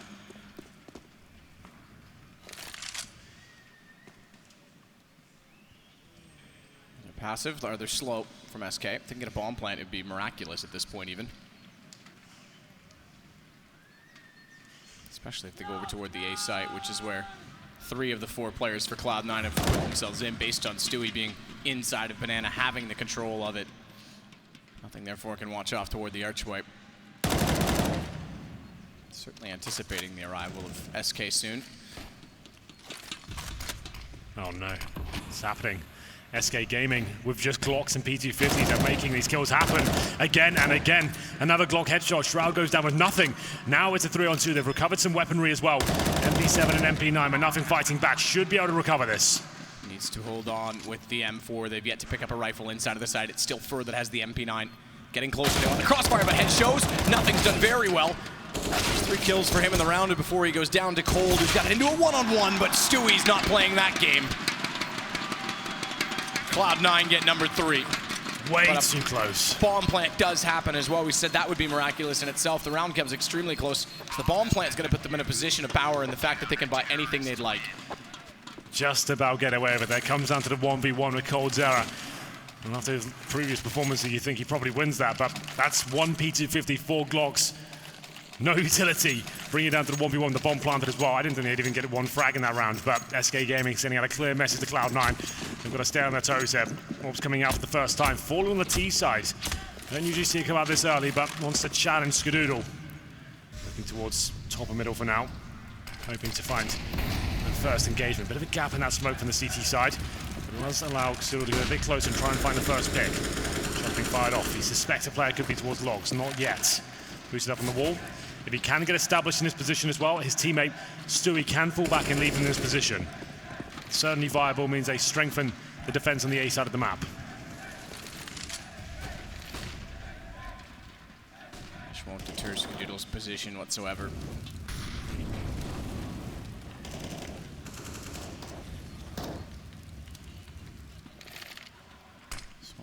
around, so Fur can't enter. Timed it well. The flash landed just as the smoke dissolves, which means Fur is about as quick as he could be in getting the position at Atrium.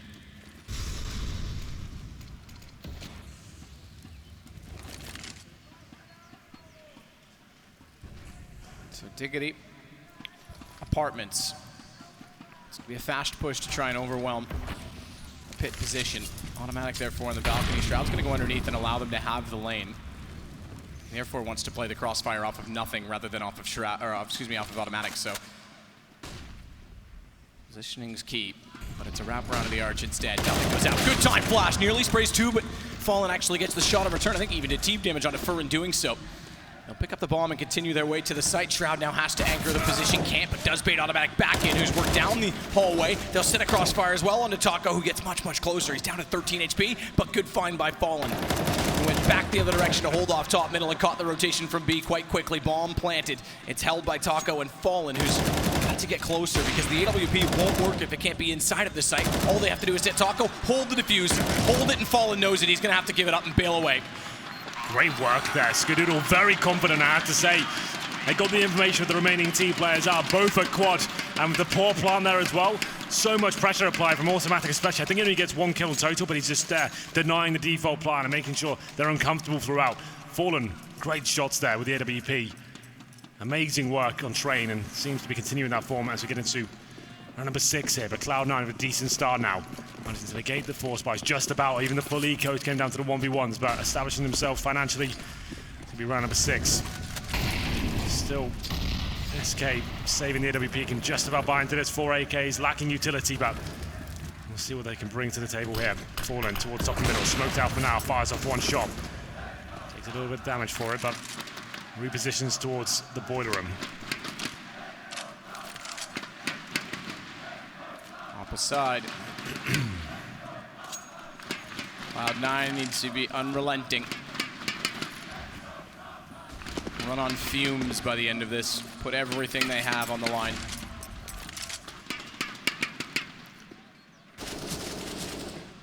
Well, map control picked up here by SK once again. Middle's open, that's absolutely fine. A lot of teams using this setup right now. 2 players in pit. One patrolling towards Arch. We saw the flashbangs being used by the CTs to get information on that side. It was fantastic.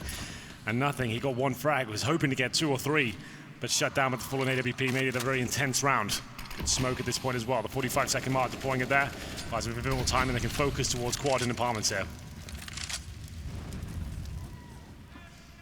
Again, Cloud9 give up quite a bit at top middle. Similar setup. This time Shroud's not playing off of nothing because he's not backed off of Arch. He stayed within it. So he himself will anchor the wraparound. They'll try and push on quad instead. Shroud's positioning's key. He's gone back underneath, which concedes the site. They can actually wrap through. Taco as well is going to push out from apartments. They didn't have that last time. They didn't have that string to their bow, so automatic down means Shroud has to respond. Nothing saves him, and he steps up in the pit. Cloud9 find 5, and there's no access to the A site. It seems like it's being shut down. Shroud finding some form now here on Inferno. He's looking very strong indeed in that pit position. Great teamwork, and that's what has set up so effective. You can negate attention from each other. The player on the bomb site, he shows it first, gets 1 kill, goes into hiding, and buys his teammates some time, and Shroud capitalizes that point as well, staying alive for so long, spraying 3 down in the end as well. And they're up 6, I beg your pardon, 5-1. SK will take a tactical timeout here.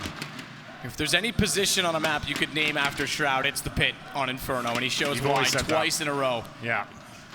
Very good plays. In this play as well, he'd already lost automatic. Nothing's not in position. It's literally him versus 4 at this point. Thankfully, Nothing nails the shot inside of the site, and he reacts beautifully to hit the player jumping above him. Wow. 5 rounds in a row for Cloud9 after losing the pistol as well. Looking very efficient on the CT side. Maybe this grand final has a few more twists and turns yet. Not a force buy here from SK, but a partial buy, meaning you can get head armor, upgraded pistols. Fallen's gone for the AK-47. Trying to open up the map. They'll still have enough to buy into the next round, the maximum loss bonus, which is $3,400 per player. Round here for Cloud9. Double AWP setup. Commonly used these days. Most famously by G2, NES, and Shoxy. Skadoodle fires the first shot off, but can't get anything done. But nothing certainly can. He's in the apartments this time, takes down Fur. Great way to kick things off. Nothing's really warmed up in the last couple of maps. Getting aggressive as well. Taco walks into it. Has to time the shots. Fallen has the Last remaining AK-47. Goes back through Boiler to try and reclaim the territory by which his teammates were lost in. No real need for nothing to peek it again, so I imagine they'll get much closer to the site before the next exchange. Well, considering the situation, the partial buy 5-on-3, you assume this round is done, but Fallen has been playing very well indeed. AK-47 in his hands, they fall back toward the B site. We already have Phelps ready and waiting for his teammate to join him. And Molotov is all that remains in terms of the utility. I guess he used it at first, oranges, or maybe towards CT spawn. And in they go. Automatic finding Phelps. They had to try something at B eventually, see what the setup is over on the side of the map. It's a strong one. Is Tip's gonna find Fallen? Can't react to the fact that Cole's gone through the smoke. Good headshot onto Stewie as well, but he still finds it. Cloud9 have something to cheer about for sure. 6-1 lead now. It's looking good. No blunders made as of yet. That's the first shot from nothing to bring it into a 5-on-3. Great work by him. He's been playing the arch side and now the apartments as well. As we get to round number 8, SK already yet to arrive since winning the pistol. Double orb set up. Stewie, of course, might look towards second middle here. Just use the opportunity to boost a teammate up. Grenades coming in, doing a lot of damage towards Skadoodle there, down to just 23 points of health. So he'll fall back. So they want to boost up here.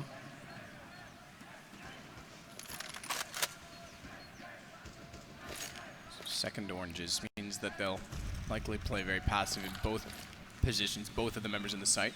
Allow them in a little bit deeper. Apparently Skadoodle still wants to use the AWP to find the opener. Bomb heading back Banana as well. Skadoodle's absolutely still a factor even with the damage done. Oh yes. First player potential to jump across. Speaking of jumping, Automatic's decided Orange's one's better. He wants to be more aggressive. They don't jump. Skadoodle hits the first one, flashes through.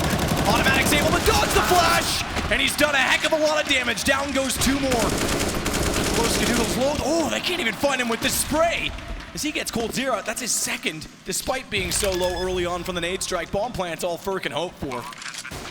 Versus 4, flash in, fully blind. Rotations coming in from Banana as well as the CT spawn. Nowhere to hide now, Fur.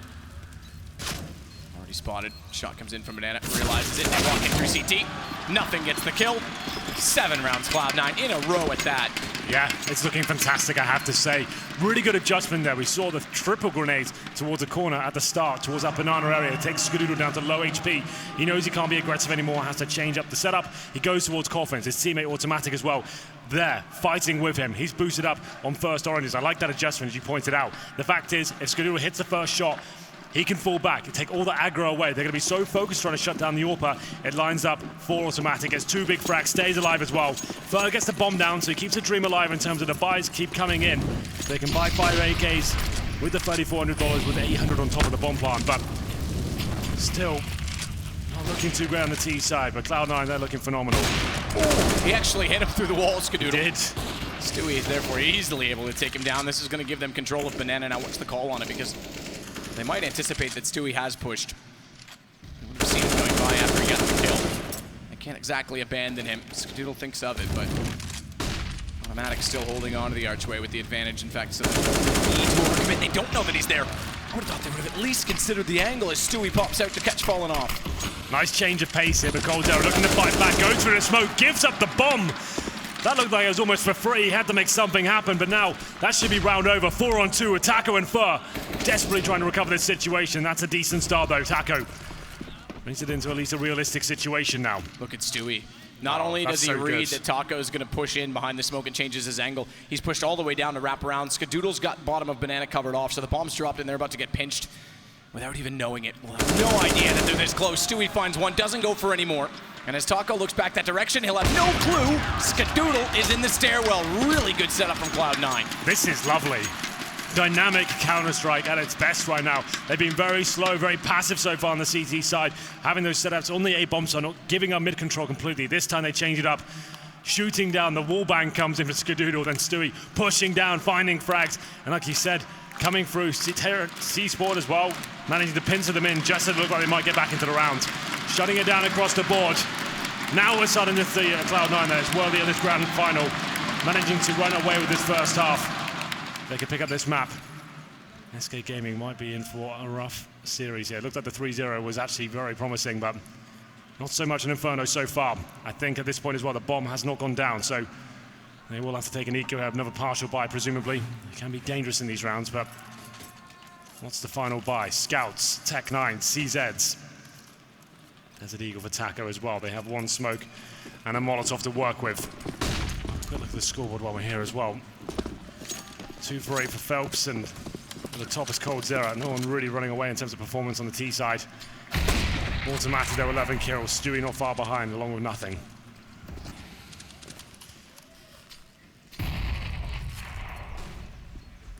Scout for Fallen as Taco's already inside of the apartments. He's watching Boiler to make sure it's clear before Taco walks into anything unexpected. Bomb is intentionally dropped down toward T-spawn. Phelps will gather that now as they get closer to the A site, but another good setup. Interestingly, this time Shroud's actually the one to watch the arch as Automatic and Nothing will play off toward the pit. Automatic's gonna get flashed as well. Really careful, Taco wasn't quite in the hallway, goes back, does damage. Fur's able to find Automatic, walking back out, retreating off that position, so they give up a little bit by not having any vision on Quad as well from Nothing. He now sits underneath in the pit by himself.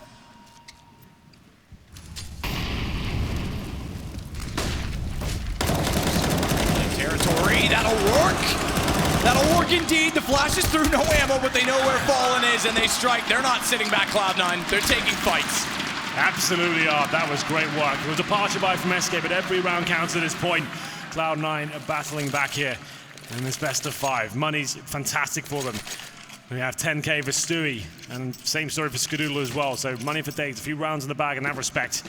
Number 11 here. Since winning the pistol, SK Gaming have lost 9 rounds in a row here. They still can pull it back to a 9-6. Let's just remember that. Certainly isn't a job done yet from Cloud9, but it's looking very promising, I have to say. Great change up of pace. Different setups being deployed as well. Moving that AWP around. Going to try number 11 here. The AWP this time, of course, towards Banana. Joined by Stewie this time with the AK-47. That's his bread and butter. Wants to try and get aggressive and trying opening duels coming his way. Start for Fur to find Automatic. Pushes down and gets caught off. Nothing will burrow his way back in the site. They have to play more passively, and again, SK is going to try and take A. Had no success in the half. Shroud spots and realizes, but they know now that he's there as well. Molotov going to try and push him out. He sprays into the smoke. He's got to be careful. Down to 16 bullets remaining. 16 bullets is enough for at least Coldzera, but no time for the reload. He's going to get Nothing closer. Good pop back out for Shroud. 2 bullets, but it won't be enough. 2 kills, sure, but it gives up the site for Fur to get a plant down for SK, and they've got AKs to work with. Good fight back through, though, as Stewie pushes the smoke, as only Stewie does. Phelps has had enough. And now it's Skadoodle, AWP. Inside of it with a Tech9. Already pre-scoped in. And found. Good crossfire held for SK.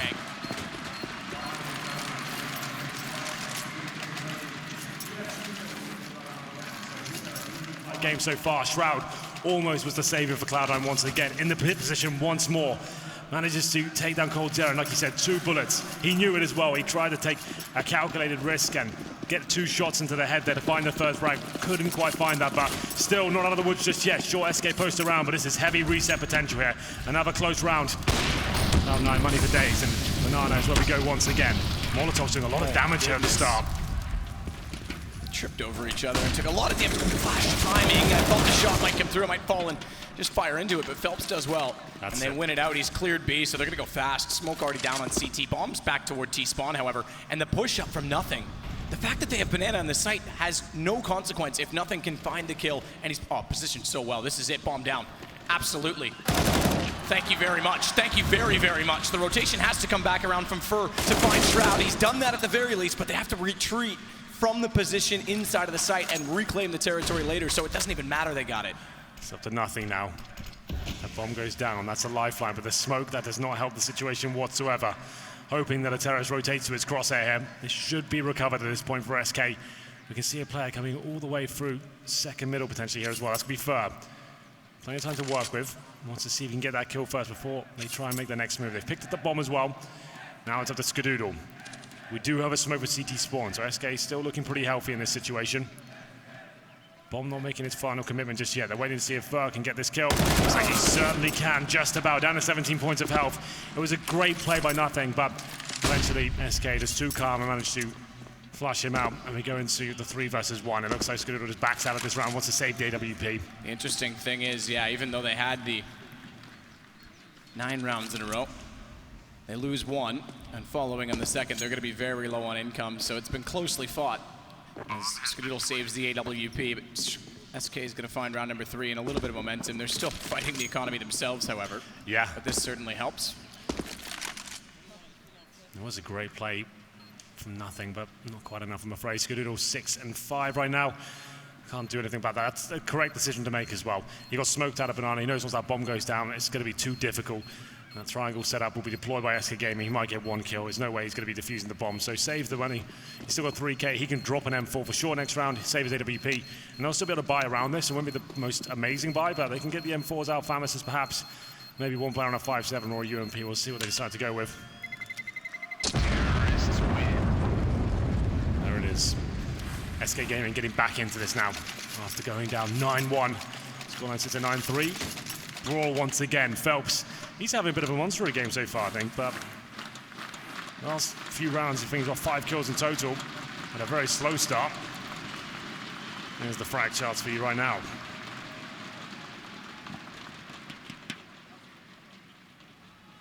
Not many people positive, like no one positive on SK. Well, we take a pause. It's round number 13 next, coming to the bookend of half number 1. All power for Fallen once again, and after his amazing performance on Train, he currently sits at 4 kills, 11 deaths, and that's sometimes the problem with T-side AWPing on Inferno. It's very difficult to have significant impact, as CTs aren't giving you picks to work with there. Mid-round, it sort of drops off. It doesn't really have a place. That's why a lot of teams aren't really buying it that much on the T side. It still comes out every now and then, but Fallen can't seem to find much success so far. Here he's thrown back down Banana again, this time from the CTs. Smoke deep as well. So SK will have no control of Banana. Nothing and Shroud are going to play more aggressive toward Boiler, which is something we've not yet seen from Cloud9. They've been relying on crossfires either from Pit, the occasional arch push, but not this. We've not seen this aggression. And even though they had Banana, they went for the early rotation. They pushed Stewie back, an automatic slow to rotate. SK is not going to strike. Due to the fact that Stewie at least had a smoke left over.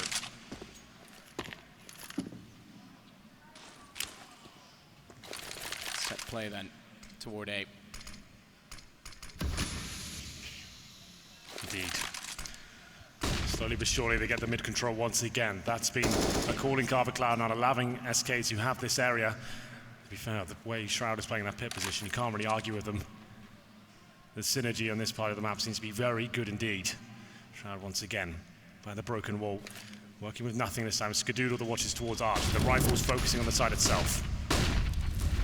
Flash in for Nothing. Just gets around the box, goes back out, and it's Shroud to step up once more.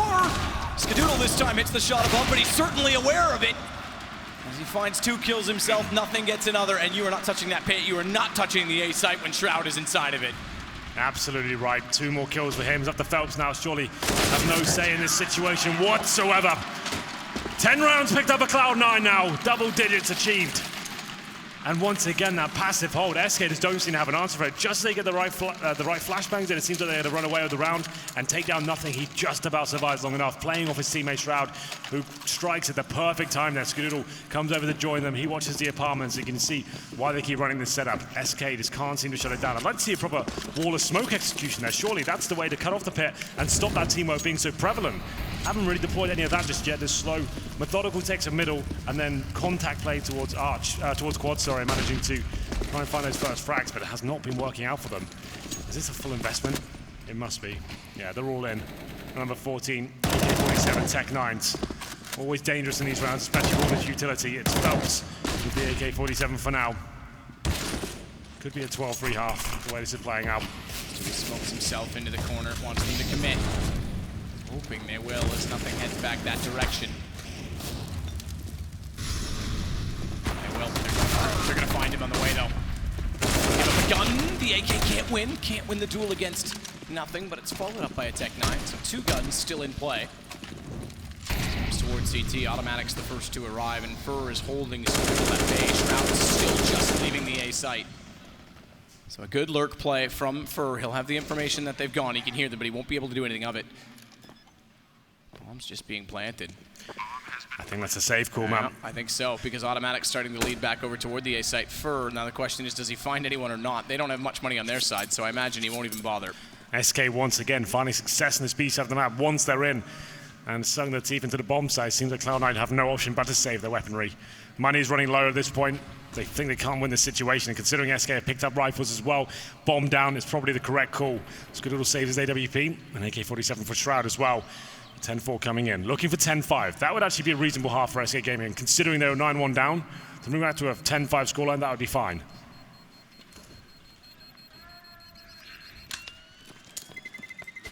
Certainly workable, but also, interestingly enough, be the 3rd time in 3 maps we've had a 10-5 half. That's true. Absolutely. It was SK that recovered in the previous map. Cloud9 couldn't do the same on Cobblestone. Well. Cold being vocal between rounds for SK. You've got to be. Got to fire your teammates up. Get them ready for the most important round of the half. Can they make 10-5? 11-4 would be a fantastic showing for Cloud9. Players running back to upgrade their pistols. The final round. Get the Deagles out the 5-7s, but Fur, he denies the first frag once again. Takes the headshot on Skadoodle as well. That's the AWP dropped. That makes that passive setup not viable anymore. They need to be watching Arch and the quad side as well. They split up and pull a player over from the B bomb side, leaving just Stewie 2K with the M4 on the B site. One down early for Skadoodle.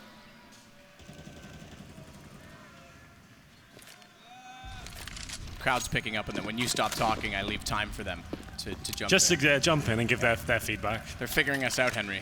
They've worked it out. Well, let's see if SK Gaming can work out this little situation they've got in their hands. 5-4 in their favor.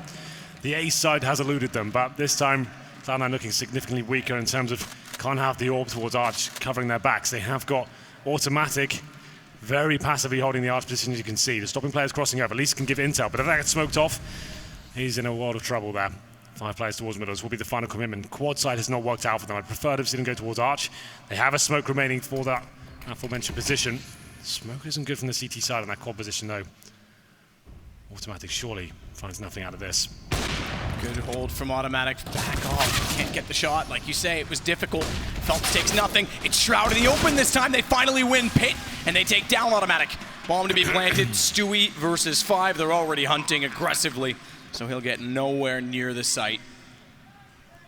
You might find Phelps who's blowing up and looks the wrong way. That's covered off as well. SK do pull it back. A string of late momentum. 10-5 at the half.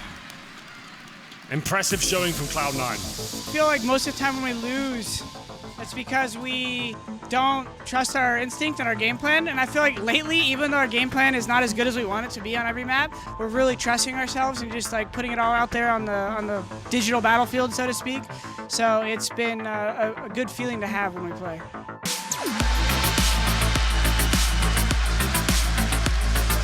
Big plays from Tim and Stu. Shroudy, like, Shroud's clutching all sorts of stuff. Tyler's hitting the op shots he needs. You know, it's funny because we like win rounds we shouldn't, lose rounds we shouldn't. We're a weird team. It's actually hilarious how that's the least nervous I've been in the whole tournament. I was actually outside the bathrooms at Overpass when I was running up there. I was laughing at myself in my head. I was thinking about how many people were watching, just laughing because I already knew he wasn't going to move from his spot. So I was laughing kind of like, if he doesn't turn around, I'm going to win this. If he doesn't turn around, I'm going to win this. And then he didn't turn around.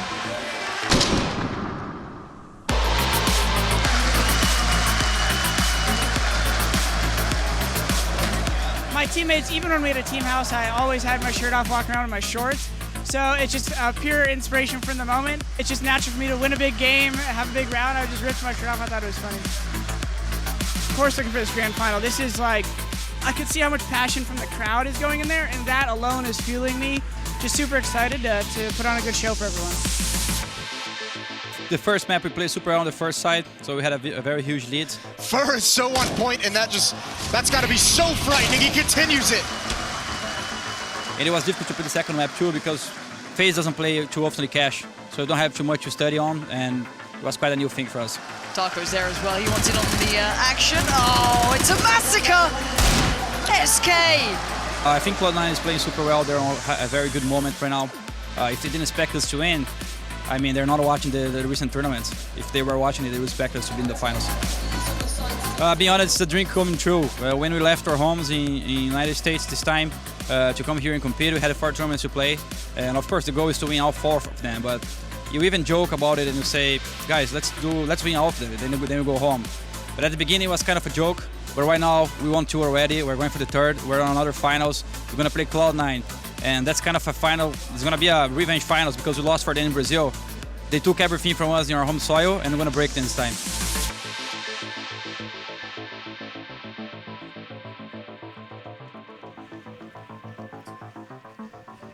A good look at both teams, but it's 2 maps to SK and none for Cloud9. Again, they find themselves up 10-5, but this time they absolutely have to convert it. They failed to do so on Train. They go T side of Inferno. They do indeed. The illustrious pistol coming in now. Here we go. Second half begins. 2-0 down, Cloud9 with another lead. Smoke, 1 flashbang, a few decoys to work with, no upgraded pistols, and of course 4 sets of armor. No defuse kit for SK Gaming. And in terms of the setup, Phelps and Taco looking towards middle. Coldzera holding from the graveyard position as well. We have no banana control from the terrorist side, but Fallen, he's sneaking down. He's investigating, working out if there's any T players in the locked position, doesn't find anyone. Automatic back down toward Boiler and then out the window, presumably, to join his teammates back in mid. Very forward stance from Fallen. Tantalizing crosshair setup as well for Fur and Phelps, but the problem is that it has to be successful from the off because Fur can get locked in so quickly at the cubby. Phelps has to bait, has to pull the attention, and he strikes late. Smokes are heading that direction. That crosshair better work. And Phelps smoked out of it. It may not, because he's got to rotate back to the arch. It's going to be Fur all on his own, and I have to say, for a loner, does well in this situation. Picks up 2 friends, if you want to call it that, as Fallen and Phelps strike back. It's all down to just nothing, and SK have won both pistols in this game. Very dominant stuff there from the CT side. Battling towards that arch position, and they overlook this very important area of the map. Fur takes 2 frags. Fallen is already a banana as well. He found 2. They wanted to do the banana split. It looked like they wanted to go through the arch itself towards CT spawn, but tunnel vision perhaps, they don't check that key position. There will be a force buy in response from Cloud9 here, but SK Gaming right back in this map now. 10-6 will be the scoreline. Deagle's, Tech9's, PD50s to work with, and SK have always present this second round force buy with the CT side victory put on the pistol. No rifles to work with here. An array of UMPs and 1 MP9 as well. I'm not a huge fan of it. Inferno, it makes more sense in other maps. Obviously, lots of close-range encounters available for you, especially when the teams finally commit towards the B side, for example, and then finally towards apartments, etc. But we'll see if this works out for them. Traditionally, you want to have at least 2 rifles. Oh, is that misthrown? I'm not sure. It seems fine. It bounces back to cover quad. I think it lands actually dead on, so... No, it doesn't. Yeah, that is misthrown, yep. So it's got a massive gap. I was going to say, there's a much easier way to throw it that direction than bounce it off the narrow margin of the roof. You can just put it off the wall. So, yeah, definitely misthrown. Fallen. He's down Stewie, Phelps his flash, but I don't even look at it. You got to follow that up. A flash is certainly not going to deter anyone long enough. Automatic and Shroud do find kills, however, and they make it 3 versus 3. This Deagle kill, oh, is huge, but Cold gets 2 for the price of 1. And Shroud will go down. Well, you're right. They flash that position, but don't check it once again. 2 rounds in a row. Luckily, there's only 1 this time. Coldzera to finish off the situation, though, as we do bring the scoreline to 10-7. This has to be the full eco now for Cloud9. Glocks, maybe PT50s. Objective, try and get the bomb down. You can try and rush Banana, perhaps wait for the initial nades to stick together, try and get a trade, see if it works out. But it's not a map like Train where you can go towards the B side and have a decent chance of planting. Getting towards B is a bit of a nuisance. Skadoodle getting slashed by his teammates. Nade to follow up as well, down to 64 HP. You hate to see that. But Fur getting aggressive now with that aforementioned MP9, trying to maybe push the smoke as well. We know he's an aggressive player. Sometimes can be his downfall. Good shot, Stewie, to capitalize on the retreating Cold as he was caught out inside a boiler with nowhere to go. Taco does get one back immediately. Ferb, the bottom of Banana, will do the same, and then the SMGs go to work to tear apart Stu in the stairs.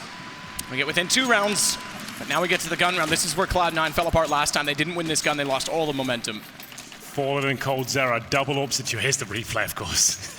It's not a big deal.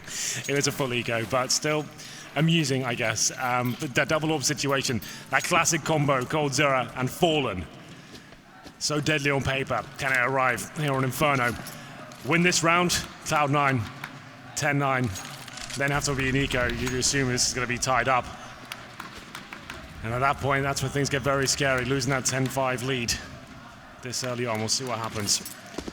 Fallen boosted up a Banana to start. He will fall back, though, leaving his teammate, of course, Ferb, by himself. Smoke to work with.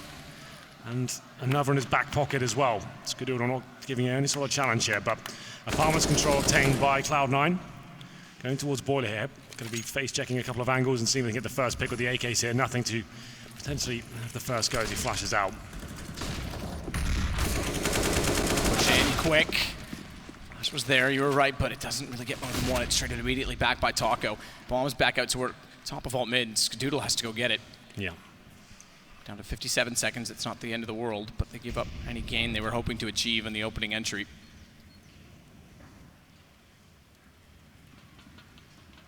Stewie's hoping they'll get aggressive as well to retake the top of middle, but Phelps isn't going to move from the archway. Doesn't need to as well with Fur spotting down Banana. Jumping over the wall to see it as they back off. He'll re-smoke lower mid as well with 30 seconds. That smoke, a timer of 15 seconds. He can push even further down. That'll strengthen the A side, and he's looking to flank. Skadoodle's going to be watching for it, but the others already heading in through apartments. Tight entry point. Flash over from Skadoodle to aid their entry. Works to catch off the one in the site, but not the one in the pit. And Taco's the one they should have found first as he gets a double and Fallen closes the round. Convincing stuff there by Taco especially. Recovers the AWP. Only one player going down the CT side. We said if SK win this round, that presumably ties things up as it has to be an eco for Cloud9 now. And on the CT side, SK giving 10-10-10. He started leaning towards that 3-0 scoreline could be coming in overall for this grand final. Cloud9, Tech9's PT50s. And it seems like SK are very confident to leave Fur alone on that B bomb site. He pushes all the way down, uses the smokes to buy as much time as he possibly can, and once again challenging. He wants to take these duels at the very start. Fallen's with him at the start. He's like, you know what? You seem very confident. I'm just going to fall back at this point. He goes towards the A side, Fallen, leaving Banana in the capable hands of Fur.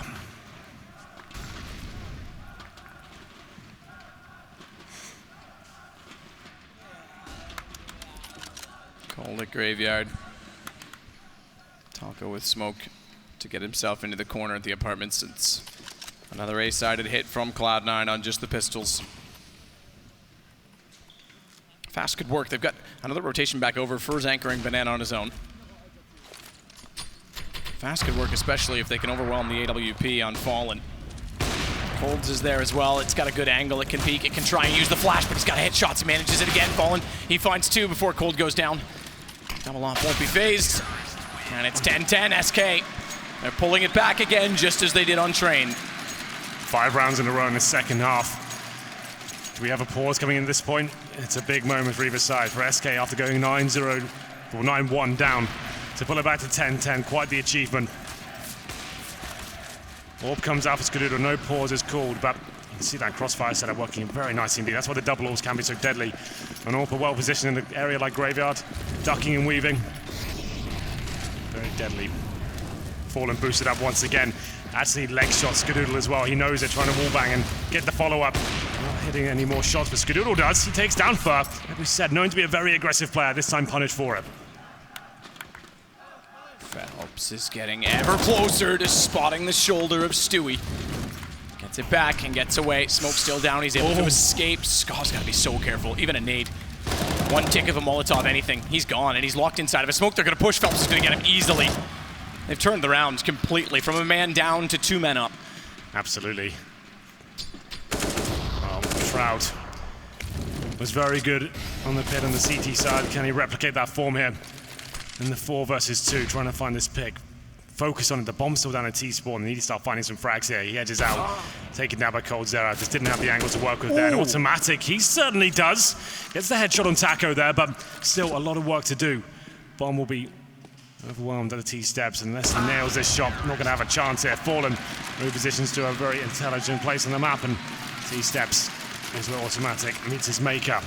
11-10 after going 9-1 down, we found it. SK Gaming with the lead on the CT side, arguably the easier side if you want to call it that, more favored side. And Tech9s and Deagles once again for Cloud9. It can't be the clean sweep once again. We saw this on Train after going up 10-5.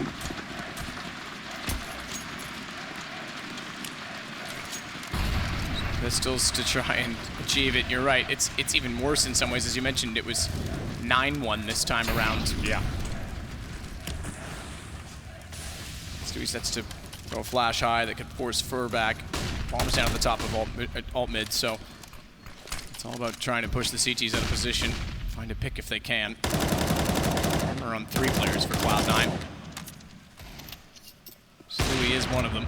He inches closer, and not only that, takes down Fallen. He's got a spray against Fur. Aim's not there. Stewie's overwhelmed them. AWP that he's picked up, and again, he's got armor, so aim punch not a factor. He's got the lineup towards CT, but looks away at exactly the wrong time. Nearly costs him his life. He's down to 13. Molotov will go in to try and lock him on to Orange's one, but it won't extend to his position, so he has to watch off around Ruins. A boost instead for Phelps. That's going to be caught out. Good find from Cloud9. A little bit of luck, I have to say, on the entry from missed shots, but they've taken full advantage of it. And already they're trying to back away, and then backing away, they'll find Shroud. They do take him down, no kill, but it will confirm that they're out of the round, and Cloud9 will tie it back at 11-11. Exciting performance there from Stewie TK. Walking into that beating site, helps himself to 2 kills with the Tech9. Definitely some missed shots going on there, but could have fallen apart at that point as well. But what I liked from Cloud9 was the discipline. They weren't rushing to get the bomb down. They're waiting for the CT reaction there. They could feel the boost coming in towards that ledge from CT spawn. Wait for that, nothing nails the shot. Bomb goes down, and they send the CTs packing here. 2 will survive for the looks of things. Coldzera with the AWP. Taco saving the AK-47. So a round where Cloud9 just had Tech9s. And nothing else really to speak of. That's how they find their first round here in the second half. Brings the scoreline into 6-1. We'll have more than enough cash to buy next round. Actually boost their economy significantly with 3 players surviving with an AWP, AKs, M4s as well on essentially an eco round. It's great work by Stewie. First 2 frags, and then he knows the site's going to be open. Pick up the AWP, smoke CT spawn. And there it is, 11-11. We've made it. Tying things up once again. Reset potential not that deadly for Cloud9 at this point, considering they did win with the pistols. Skadoodle with the AWP this time, trying to open things up. A bit more assertive at the start, trying to find the first pick. Automatic's going back to mid cold. If he peeks it right now with the AWP, could find a kill for SK. He's not around the corner all the way just yet. Don't back off, thankfully, for Automatic. As the Molotov gets Skadoodle and locked him into the tree. Couldn't extinguish it, couldn't get away. It was going to get Stewie with the save. Oh, in fact, Summit, buddy, how you doing? Stewie says hello. He goes down at the top of Banana. Gets a kill before perishing, but it's still not enough as they sit a man down to SK. Automatic goes back for the bomb. Nothing, and Shroud are still over toward the A side of the map. Luckily, he still traded the frag before going down to his own Molotov. 4-on-3, though, in favor of SK Gaming. It's not the prettiest CS being played at the moment, but still a chance of the round for Cloud9. AWP in the hands of Automatic this time after Skadoodle got burnt alive. The hold for the corner, hoping Fallen will get aggressive here. He actually is doing so, and there's the frag. There's an opening, something to work with here now. Phelps on the other side waiting for them, can't land the spray, nothing takes him down. Could be 2 rounds in a row for Cloud9 here. Smoke off on CT. And Cold already back toward the A site with Taco. It will be 2 rounds in a row for Cloud9. Economics, not great. It's SK that's down to triple digits. 49.50 for Cold, who's going to save a gun. 33 for Taco. They're going to pick up a 2nd round loss bonus. They could distribute the wealth, but it's going to be very fragile. And then if they lose on a force buy, Cloud9 would be up to 13 rounds at that point in time, potentially. So it's a very hard decision for SK in the next round. I think the fact they've saved these 2 weapons with 5k and Coldzera as well, he could drop 2 Famouses, right? They'll definitely be buying.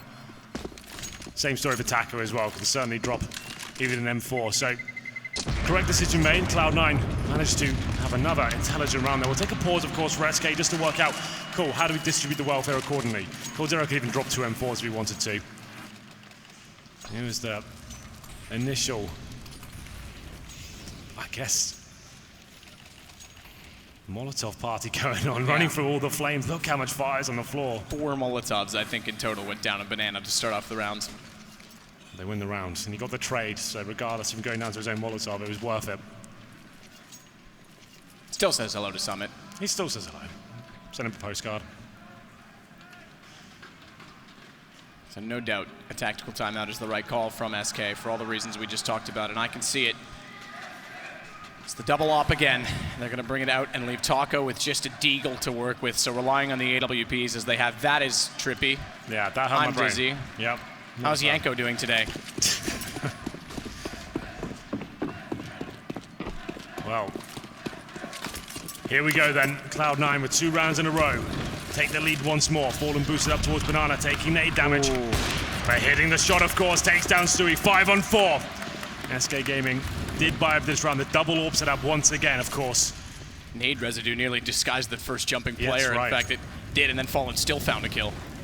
We had a little boost as well. We've got Fur in a very interesting position, meaning he can actually avoid flashbangs, Molotovs as well, and his teammate can bait him in. It's a really nice place to get 1 or 2 frags, chuck it in once a half, can cause a complete nuisance. 5 on 4 once again. Fallen in an open position. If he misses his first shot, probably going down. Very exposed. Wide open and flashed off, just gets back into sight. Second longer. Skadoodle and Automatic would have pounced. Phelps has gone for an early rotation back to B this time. Smoke down at CT. He's going to consider perhaps even going through Ruins to get closer. Well, 50 seconds remaining. I would say Banana execute very likely at this point. They don't have map control anywhere else. Time ticking away. Skadoodle setting up for what I think was the Molotov towards new box, but that won't hit because we said the boost is there as well. They're falling back. They've made a different call here. They don't have a lot of time to think about this. 35 seconds. Okay, so they're setting up. So all they were trying to do is line up the smokes for entrance. Yeah, there's the Molotov afterwards. Phelps is going to rotate back, and he's got smoke in front of him at Coffins as well. Does he want to get inside of it or not? Because he's flashed, but Fallen. Still, it's a close one. Skadoodle follows up with a better one. Phelps out immediately after finding just a single kill on entry. It puts a 2 versus 2 in the post plant with the bomb down and Cold and Taco just rotating over through CT. It's a lot of time to set up, but they have no idea they're that far away, so nothing stays close to the ruin position. Shroud refuses to peek. If they walk in and take over water, they could isolate nothing back toward Ruins, and Shroud would have to peek and control the situation rather than wait until the defuse. And nothing's hesitant because he doesn't want to go too soon, but he can hear Taco coming, which means he gets the jump on him. Now Cloud9 controls it all. Especially with Cold on an AWP, misses the shot. That should be enough. Absolutely enough. He gets desperate to fire another, and a third won't land. All desperation, and it's nothing that wins it. Now this puts a strain, we mentioned it, on SK. Certainly does. You can see Fallen knows it as well. Big round from nothing, 4 kills in total for him. The initial shot as well, that was a 5 on 4. And we thought that boost would be perfect. You can see the Molotovs beneath Fur at that point. That's what it's designed to do. That's what a boost avoids. It means they won't be checking that position, presumably. But Skadoodle, he hits the key shot, denies him finding any frags at that point. And we have a full eco pretty much for SK Gaming here. CZs, PD50 Desert Eagles, Coldzera with head armor. First shot for Automatic, what a nice one it is as well. Takes down Phelps.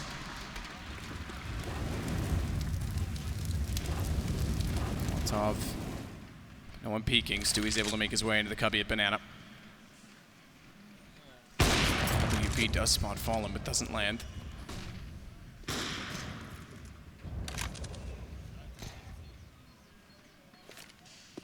Bomb still at mid for Automatic to pick up anytime he likes. He jumps into Boiler. As Fallen goes down to Skadoodle, good opening shot to give them more room at Banana. Bomb could go back that way. I was going to say, if nothing went into Boiler and committed before that kill came in, Cold was set and ready for him, but they find Taco pushing in as well. Cold's taken out. They know Fur's the last alive and he was in B, so this will be a rotation back to a clean bomb site and a bomb plant incoming for Cloud9. Yeah, nothing really to report in this round for SK. They pick up 1 kill, courtesy of Coldzera, but Fur now he's in CD Sport on the wrong side of the map. Nothing coming to hunt him as well. Presumably hits the shot. There it is. Takes him down. 1 round away from map point. The first time we can say that for Cloud9. Looking much better here in Inferno, having the 10 5 lead at half. Did start to slip away. Getting themselves right back into this. We do have money available for SK Gaming. AWP for Fallen. No double orb setup this time. 4 and 4s around him. Not a single kit. Fallen, glass cannon orb. He has no armor to work with. They need to be a bit more aggressive at the start of these rounds. But Fallen, he knows the nades can be dangerous. He throws them himself. Nades do go towards the top, but won't be falling back just yet. The same boost he's been using throughout. Oh, tries to get the shot on the head, can't do it. Furbo does, as he was boosting, get a kill onto Stewie, who walked around the corner. So the booster finds a kill, and they go immediately back inside of the B site. Another 5 on 4 for SK. Happened in the previous round as well, but that's when it all fell apart. Win this round, money will be okay. It needs to be a convincing win at that though. SK need to keep numbers alive here. Falling back towards the A side is Cloud9. Mid control coming in. Skadoodle still the AWP. Shroud heads towards the apartments as well. Nothing with the bomb. Folks running towards that arch and just buying some time now, deploying the utility they have left. No smokes or incendiaries, and as I mentioned before, no kits available. They can't really afford to allow the bomb to go down, and it's become a clutch situation here. Golden Taco. Phelps front library can swing quick enough to watch when they enter as well. Taco in transition, gets spotted up. Pushes off a bounce that goes out into the lane, and they won't commit past it because it catches out everyone, including his teammate, but they won't have to worry yet. So Gold sees them in, dodges out a second flash. They're in the sight, finds the shot dropping down immediately. He'll get automatic. After Taco falls, this brings Phelps completely back over, but nothing gets the kill onto him. And Cold's out of ammo. It's down to Skadoodle to save it. Bomb was already planted, but the AWP is not in an ideal position. It'll have time to get to one. Thankfully as well, because caught out on the wall, anyone at top mid would have found the position. No kits. Yeah, so to Skadoodle. Needs to hit the first shot. If he just brings it down to the 1v1, he pretty much guarantees it. Problem is they're playing it perfectly together, so if he hits one, he's got to respond and not get traded. He misses the shot, reacts to the fact they're there, and Fur finds it instead. Big round there for SK Gaming. As I said, they need to keep numbers alive. You can see the money on the screen right now. Sure, it's a decent round, but after losing 4 in a row and having these close situations, they're saving weapons and forcing around them. This is still a scary place to be. 2 players survive, and here's the replay. Coldzera doing a fantastic job from the pit. We saw good performances from Shroud in this position before. Just enough to win the round here. If he doesn't get that kill, it might not happen. I think that was the final bullet as well. Round number 27. Money's still up for Cloud9 here. Let me have a look how much is remaining. They still have a couple of buys remaining in the bag. 3 players at about 4K. Double orb set us back out for the Brazilians. Thankfully they do. I was about to say pressure on. Yeah. Because if they don't win this and lose all their money, they potentially have a tie, and they've yet to secure that penultimate point.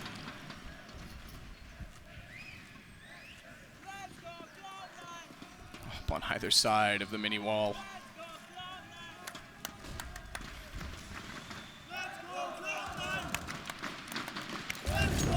Molotov will push Fallen back. Fires in hope that someone will be caught on the other side. No one is.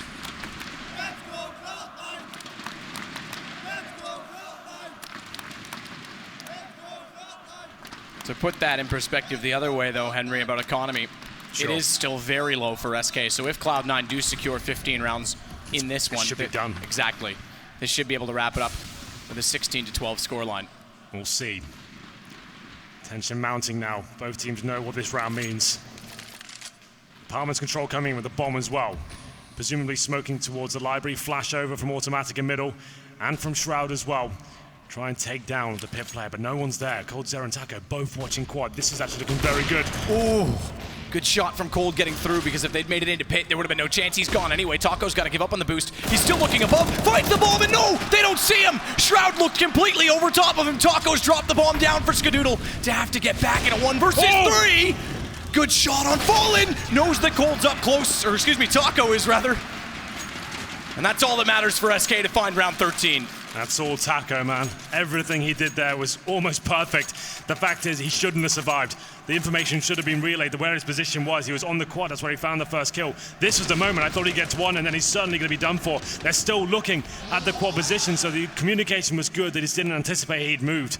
They assumed that he was on the corner, and Taco saves the day. We said what a huge round that was for SK Gaming. Lose that one, they'd probably pretty much lose the game. They'd have no money going into this round, but they just about scraped through.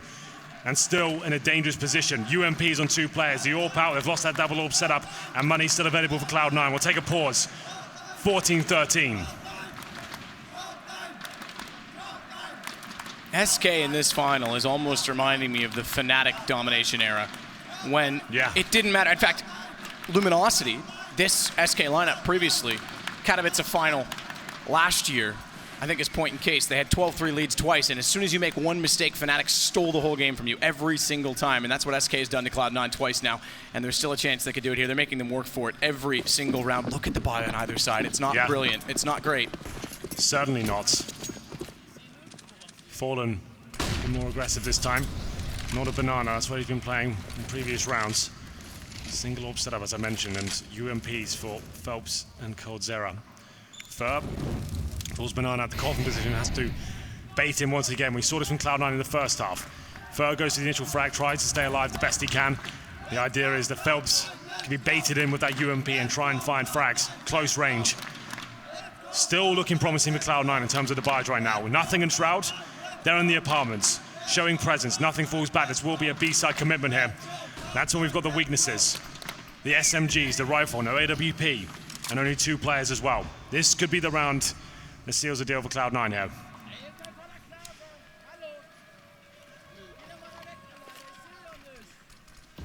Smokes to be set, nothing in the back end of it with Shroud lurking. Automatic's the one that's close, closest to the entry. Each round is building and building in importance. Time ticking away, final commitment coming in any second now. 3 smokes, flashbangs. Smokes will be used towards CD spawn and coffins. They're being lined up right now. Probably pulled on the 30-second mark. There it is. Flashbangs go in. Phelps boosted, needs to be precise. Backs off immediately after getting the first kill, but then it's Coldzera that strikes through the smoke. Skadoodle! Talk about precise. He strikes twice. Down goes Phelps, and they open up the site, bomb in hand, but not quite because he's still in beside the statue, and they can't find the answer. SK ties 14-14. Money's gone, Cloud9. What an exciting round that was. You can see Cloud9 hadn't really got much done on the map whatsoever. Such a slow default. Didn't get anything at all. Didn't push any CDs back. Didn't really gather any information. All they really got was apartment's control, falling back to the full execution. Skadoodle keeps the dream alive just about, but the time was ticking away. 10 seconds, that's the run of the bomb. Hope for the best. There's another CT waiting for him. And now SK Gaming, they're in the driving seat. 14-14, they've got the weaponry up against the Tech9. Cloud9 just couldn't afford to buy into this round. Have to take the eco and almost allow SK Gaming to have tournament point here. A lot of pressure next round after having the 9-1 lead. Once again, SK have come back into this. Heartbreaking for Cloud9. Just to get to that 15th point, just to ease the tension. But that's gone now, and it may be them that have to force overtime. Pending anything that goes wrong. They have won a round on pistols in this half by going on to B as well. Fallen, AWP, gets back out, finds Stewie. They have found Fur though, and Fallen, he steps up for another, goes to the pistol, he's gonna duel. Nate will take him down. The bomb plants comes in, there is a chance. Oh, that doesn't help. Phelps through the smoke. Automatic picks up the AWP. There's an M4 for Shroud.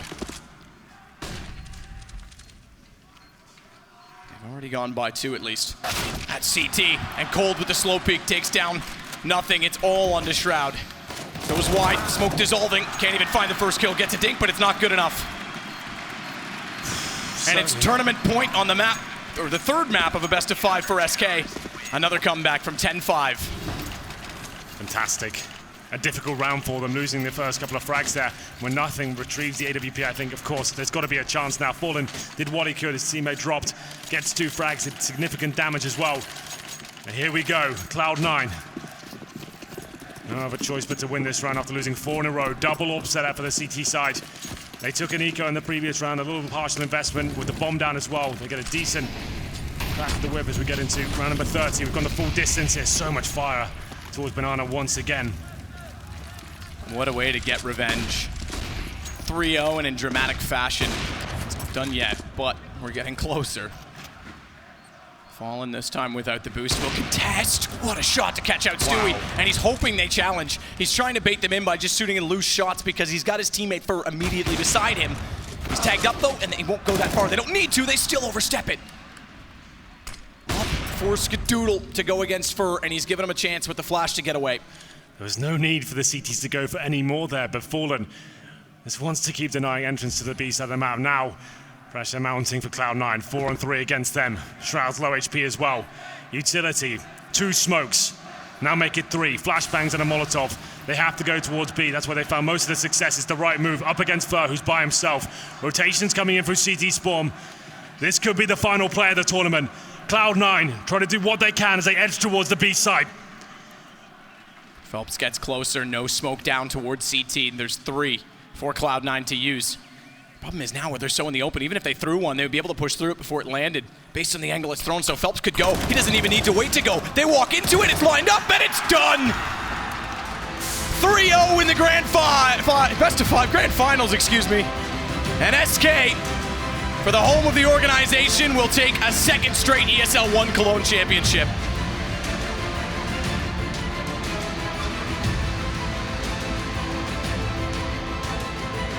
And what a way to do it as well.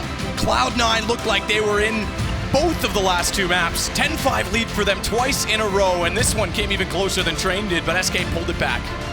It might be a 3-0, but we're going to treat this as amazing rounds. Great games of CS.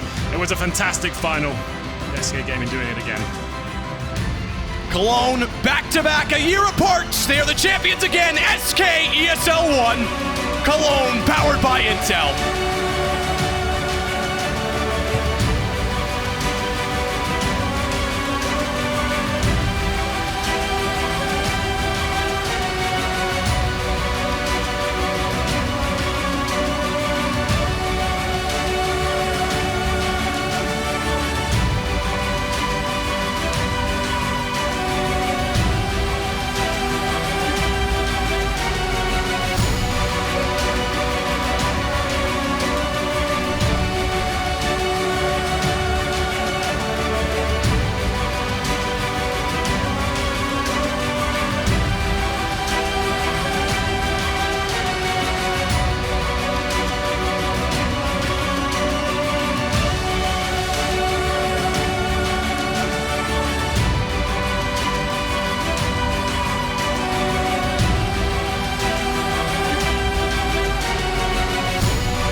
All right, it's going to work with the champs.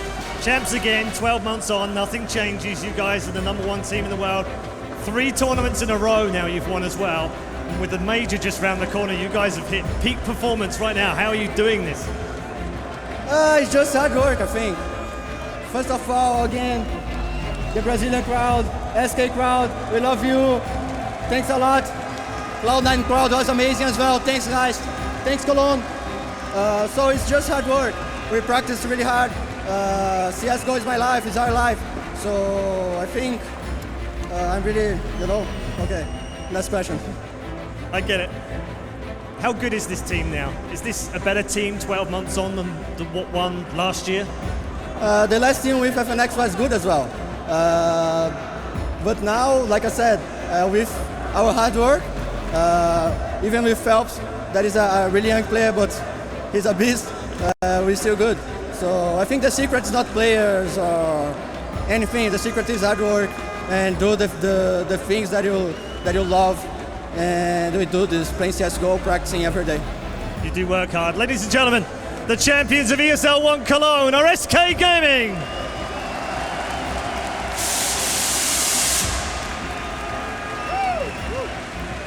Look at my hair. The trophy cabinet gets fuller and fuller. SK Gaming, 45 days here on European soil, and already 3 new trophies added to that cabinet. Now 1 more will remain. They want the championship. They want to retain the major champion title, get it back from the Danes that took it from them. And now you can see the celebrations are in full effect. They've done it, and their home away from home of all places, SK, the organization based here in the city of Cologne. And the Brazilians will be leaving with another ESL One trophy. It's an incredible story as well, from rags to riches, and now they do stand vigilant at the top of the Counter-Strike scene. The world #1, and that major championship is where they'll have the proving ground to truly claim that title. What a ride. Yeah, for sure. You know, to see them come out, take it in 3.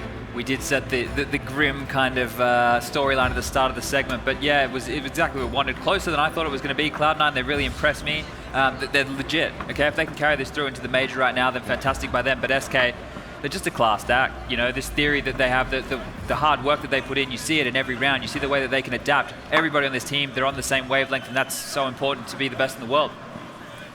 Yanko, seeing SK develop, seeing them undergo another roster change. This roster has undergone change after change. Fallen has cut friend and foe alike, and now again they thrive with a new name in the roster. I think it's all about what Taco said in the interview. It's all about the hard work. They really treat this game seriously. It is their life. It's not just about the amount of hours you put in, it's how you approach the game. And they really try with every practice, with every tournament, with every official game. They look back and they try to look how they can become a better team altogether. And also these players have to realize that they don't have egos in a sense that someone is doing work for somebody else. Everyone's contributing. Everyone realizes what needs to be done in order to not just become the best team in the world, but even more so to remain one. And that's why no matter what happens, you can expect SK to bounce back and to be in the top. When picking up their first victory with this 5-man roster, Phelps was on the microphone in California, and he said the words, "This was important. We needed this to kickstart what we are capable of, to start to really realize their potential as a 5-man unit." And they've gone on to prove it. It was Sweden, it's Germany, and soon it will be Poland. The boys have truly once again shown just how scary they can be in that server, Chad. Yeah, in the early days when Phelps joined, it looked very one-dimensional. They had too much aggression, and there was internal issues there. There was discussions about how we're going to deal with this. And they've basically, as far as I'm aware, or my understanding, they basically told Phelps the way it had to be, and they had to go back to their older style that had worked for them and kind of revolutionized Counter-Strike in the modern-day meta. And then they're back. SK, the legendary team, on a huge run right now, Alex. Yeah, they really are. And on the other side of the stage stood Cloud9. And I mean, if it's just to add salt to the wound, perhaps, but again, Cloud9 get off to a blazing start on Inferno. 8-0 at one point. Everything is going away. 9-1. And then SK get rolling. They win that pistol. Momentum picks up, and the Brazilians just do what they do best. Yeah, you know, the thing is, Cloud9, on that first half, they looked fantastic, and even when they switched over, they were going with the aggression that we said that they needed to be able to do to catch the positions, the transitional defense of SK off guard. There was times that you saw Stewie run into his own Molotov just to get a kill, and I think they won the round off the back of that, right? So they were doing the right things. It just wasn't enough for these boys to close at this stage. You're going up against SK, a team who plays on at this level all the time, where you got fresh faces still. I know Automatic and Stewie, they've been up here for a while now, but this is still new to them. I think it just shows you can never get complacent against SK or let your foot off the gas, because Cloud9 was 9-1 up and it ended up being a 10-5 half. 4 of the last 5 rounds, SK manages to win. The map going down to the very end, if you just had 1 round extra there, would have been enough for Cloud9 to at least get into overtime, because you have to know that SK, their CT sides, no matter the map, no matter how high that map is or low in their depth chart, they're always going to be on point. Outstanding. It doesn't really matter how good you are, how much of a lead you have, SK are going to be fighting to the finish. Again, they lift another trophy. It's starting to become quite a recurring storyline. They did fall from grace somewhat, as we've discussed, but right back they come and they defend their throne at ESL One Cologne. It sounds like poetic, and indeed it is. Photos will be taken. They are going to have plenty of time for their fans now, because they always, the first thing every single member in that team will do when you put a microphone in their face is thank the fans. And Taco did it just there as well. Humble yet incredibly scary in the server. With all of that said, SK may win. Cloud9, a couple of closing notes on them from our analysts, because the North Americans came into this one desperate to try and go ahead and break that curse. 12 years it was. 12 years before a North American team lifted a trophy on European soil in Counter-Strike. Not today, SK say. Yeah, I think you're a bit disheartened. If you're a Cloud9 fan, you wonder what could have happened if Fallen didn't have that amazing game on Train, right? If Cloud9 wins that map, that was their pick. Yeah. If this goes to an extra one, listen, a 16-14 game against SK on Inferno only need the small things to go your way. You can take that to an extra map. You can prolong the series at least. So I think Cloud9 definitely have shown, for one, that they can take the fight up to SK. But on the other side of things, you also see the differences and the small flaws that kind of do mean everything in the end, and you see why SK is the best team in the world. And where would we be here in the Lanxess without the fans? Stunner's managed to grab a couple of them. Let's check in with him before we say our goodbyes. Hey, that's right, Alex. I'm here on the floor right now with Gregory. Gregory's been yelling his heart out all day. I don't know that you have much of a voice left, huh? Yeah, it was a nice game, and I'm so impressed by guys. Yeah, it was a good game, and I want to thanks guys for a nice game, and yeah. Absolutely. I mean, looking at SK walking away, they are your ESL Cologne champions. What sort of message would you have to those guys right now? I would like to say thanks for them. I will support them. They have lots of fans in Poland, in Hungary. So yeah, I would like to just thanks for a nice game. Well, there you have it. Congratulations to SK Gaming. You guys are the champions, and well, you beat out my boys in Cloud9. You most certainly did that. That does it for me for the weekend. I want to say thank you to all of you at home, and throwing it back to you, Alex. He's been fantastic this entire week. So much love to Stunner, the bodyguard of ESL Cologne. And now, gents, we have to kind of put a cherry on it. It's all wrapped up. It's put under the tree. We're just waiting for Santa to come and grab it. That's not how Christmas works. No, I don't think so. He gives. I don't know. You know what SK just took? What did they do? The first step in the chance to get in that Grand Slam $1 million prize. You're absolutely right. The Intel Grand Slam, SK champions now, of course. That will be the first of the next 10 events. Should they win another 3, an extra $1 million. I hope it comes in an Intel-branded suitcase. That's my hope. That'd be nice. That would be cool. Huh. Flip it open, I don't know, all in ones. They could bring it in a forklift. And in cash. And in cash. That's how it works, right? That's the society we live in. These are some of the pretty faces I've been hanging out with on the desk. Janko, another ESL Cologne under your belt. A birthday celebrated again in the Lanxess Arena. How's your week been?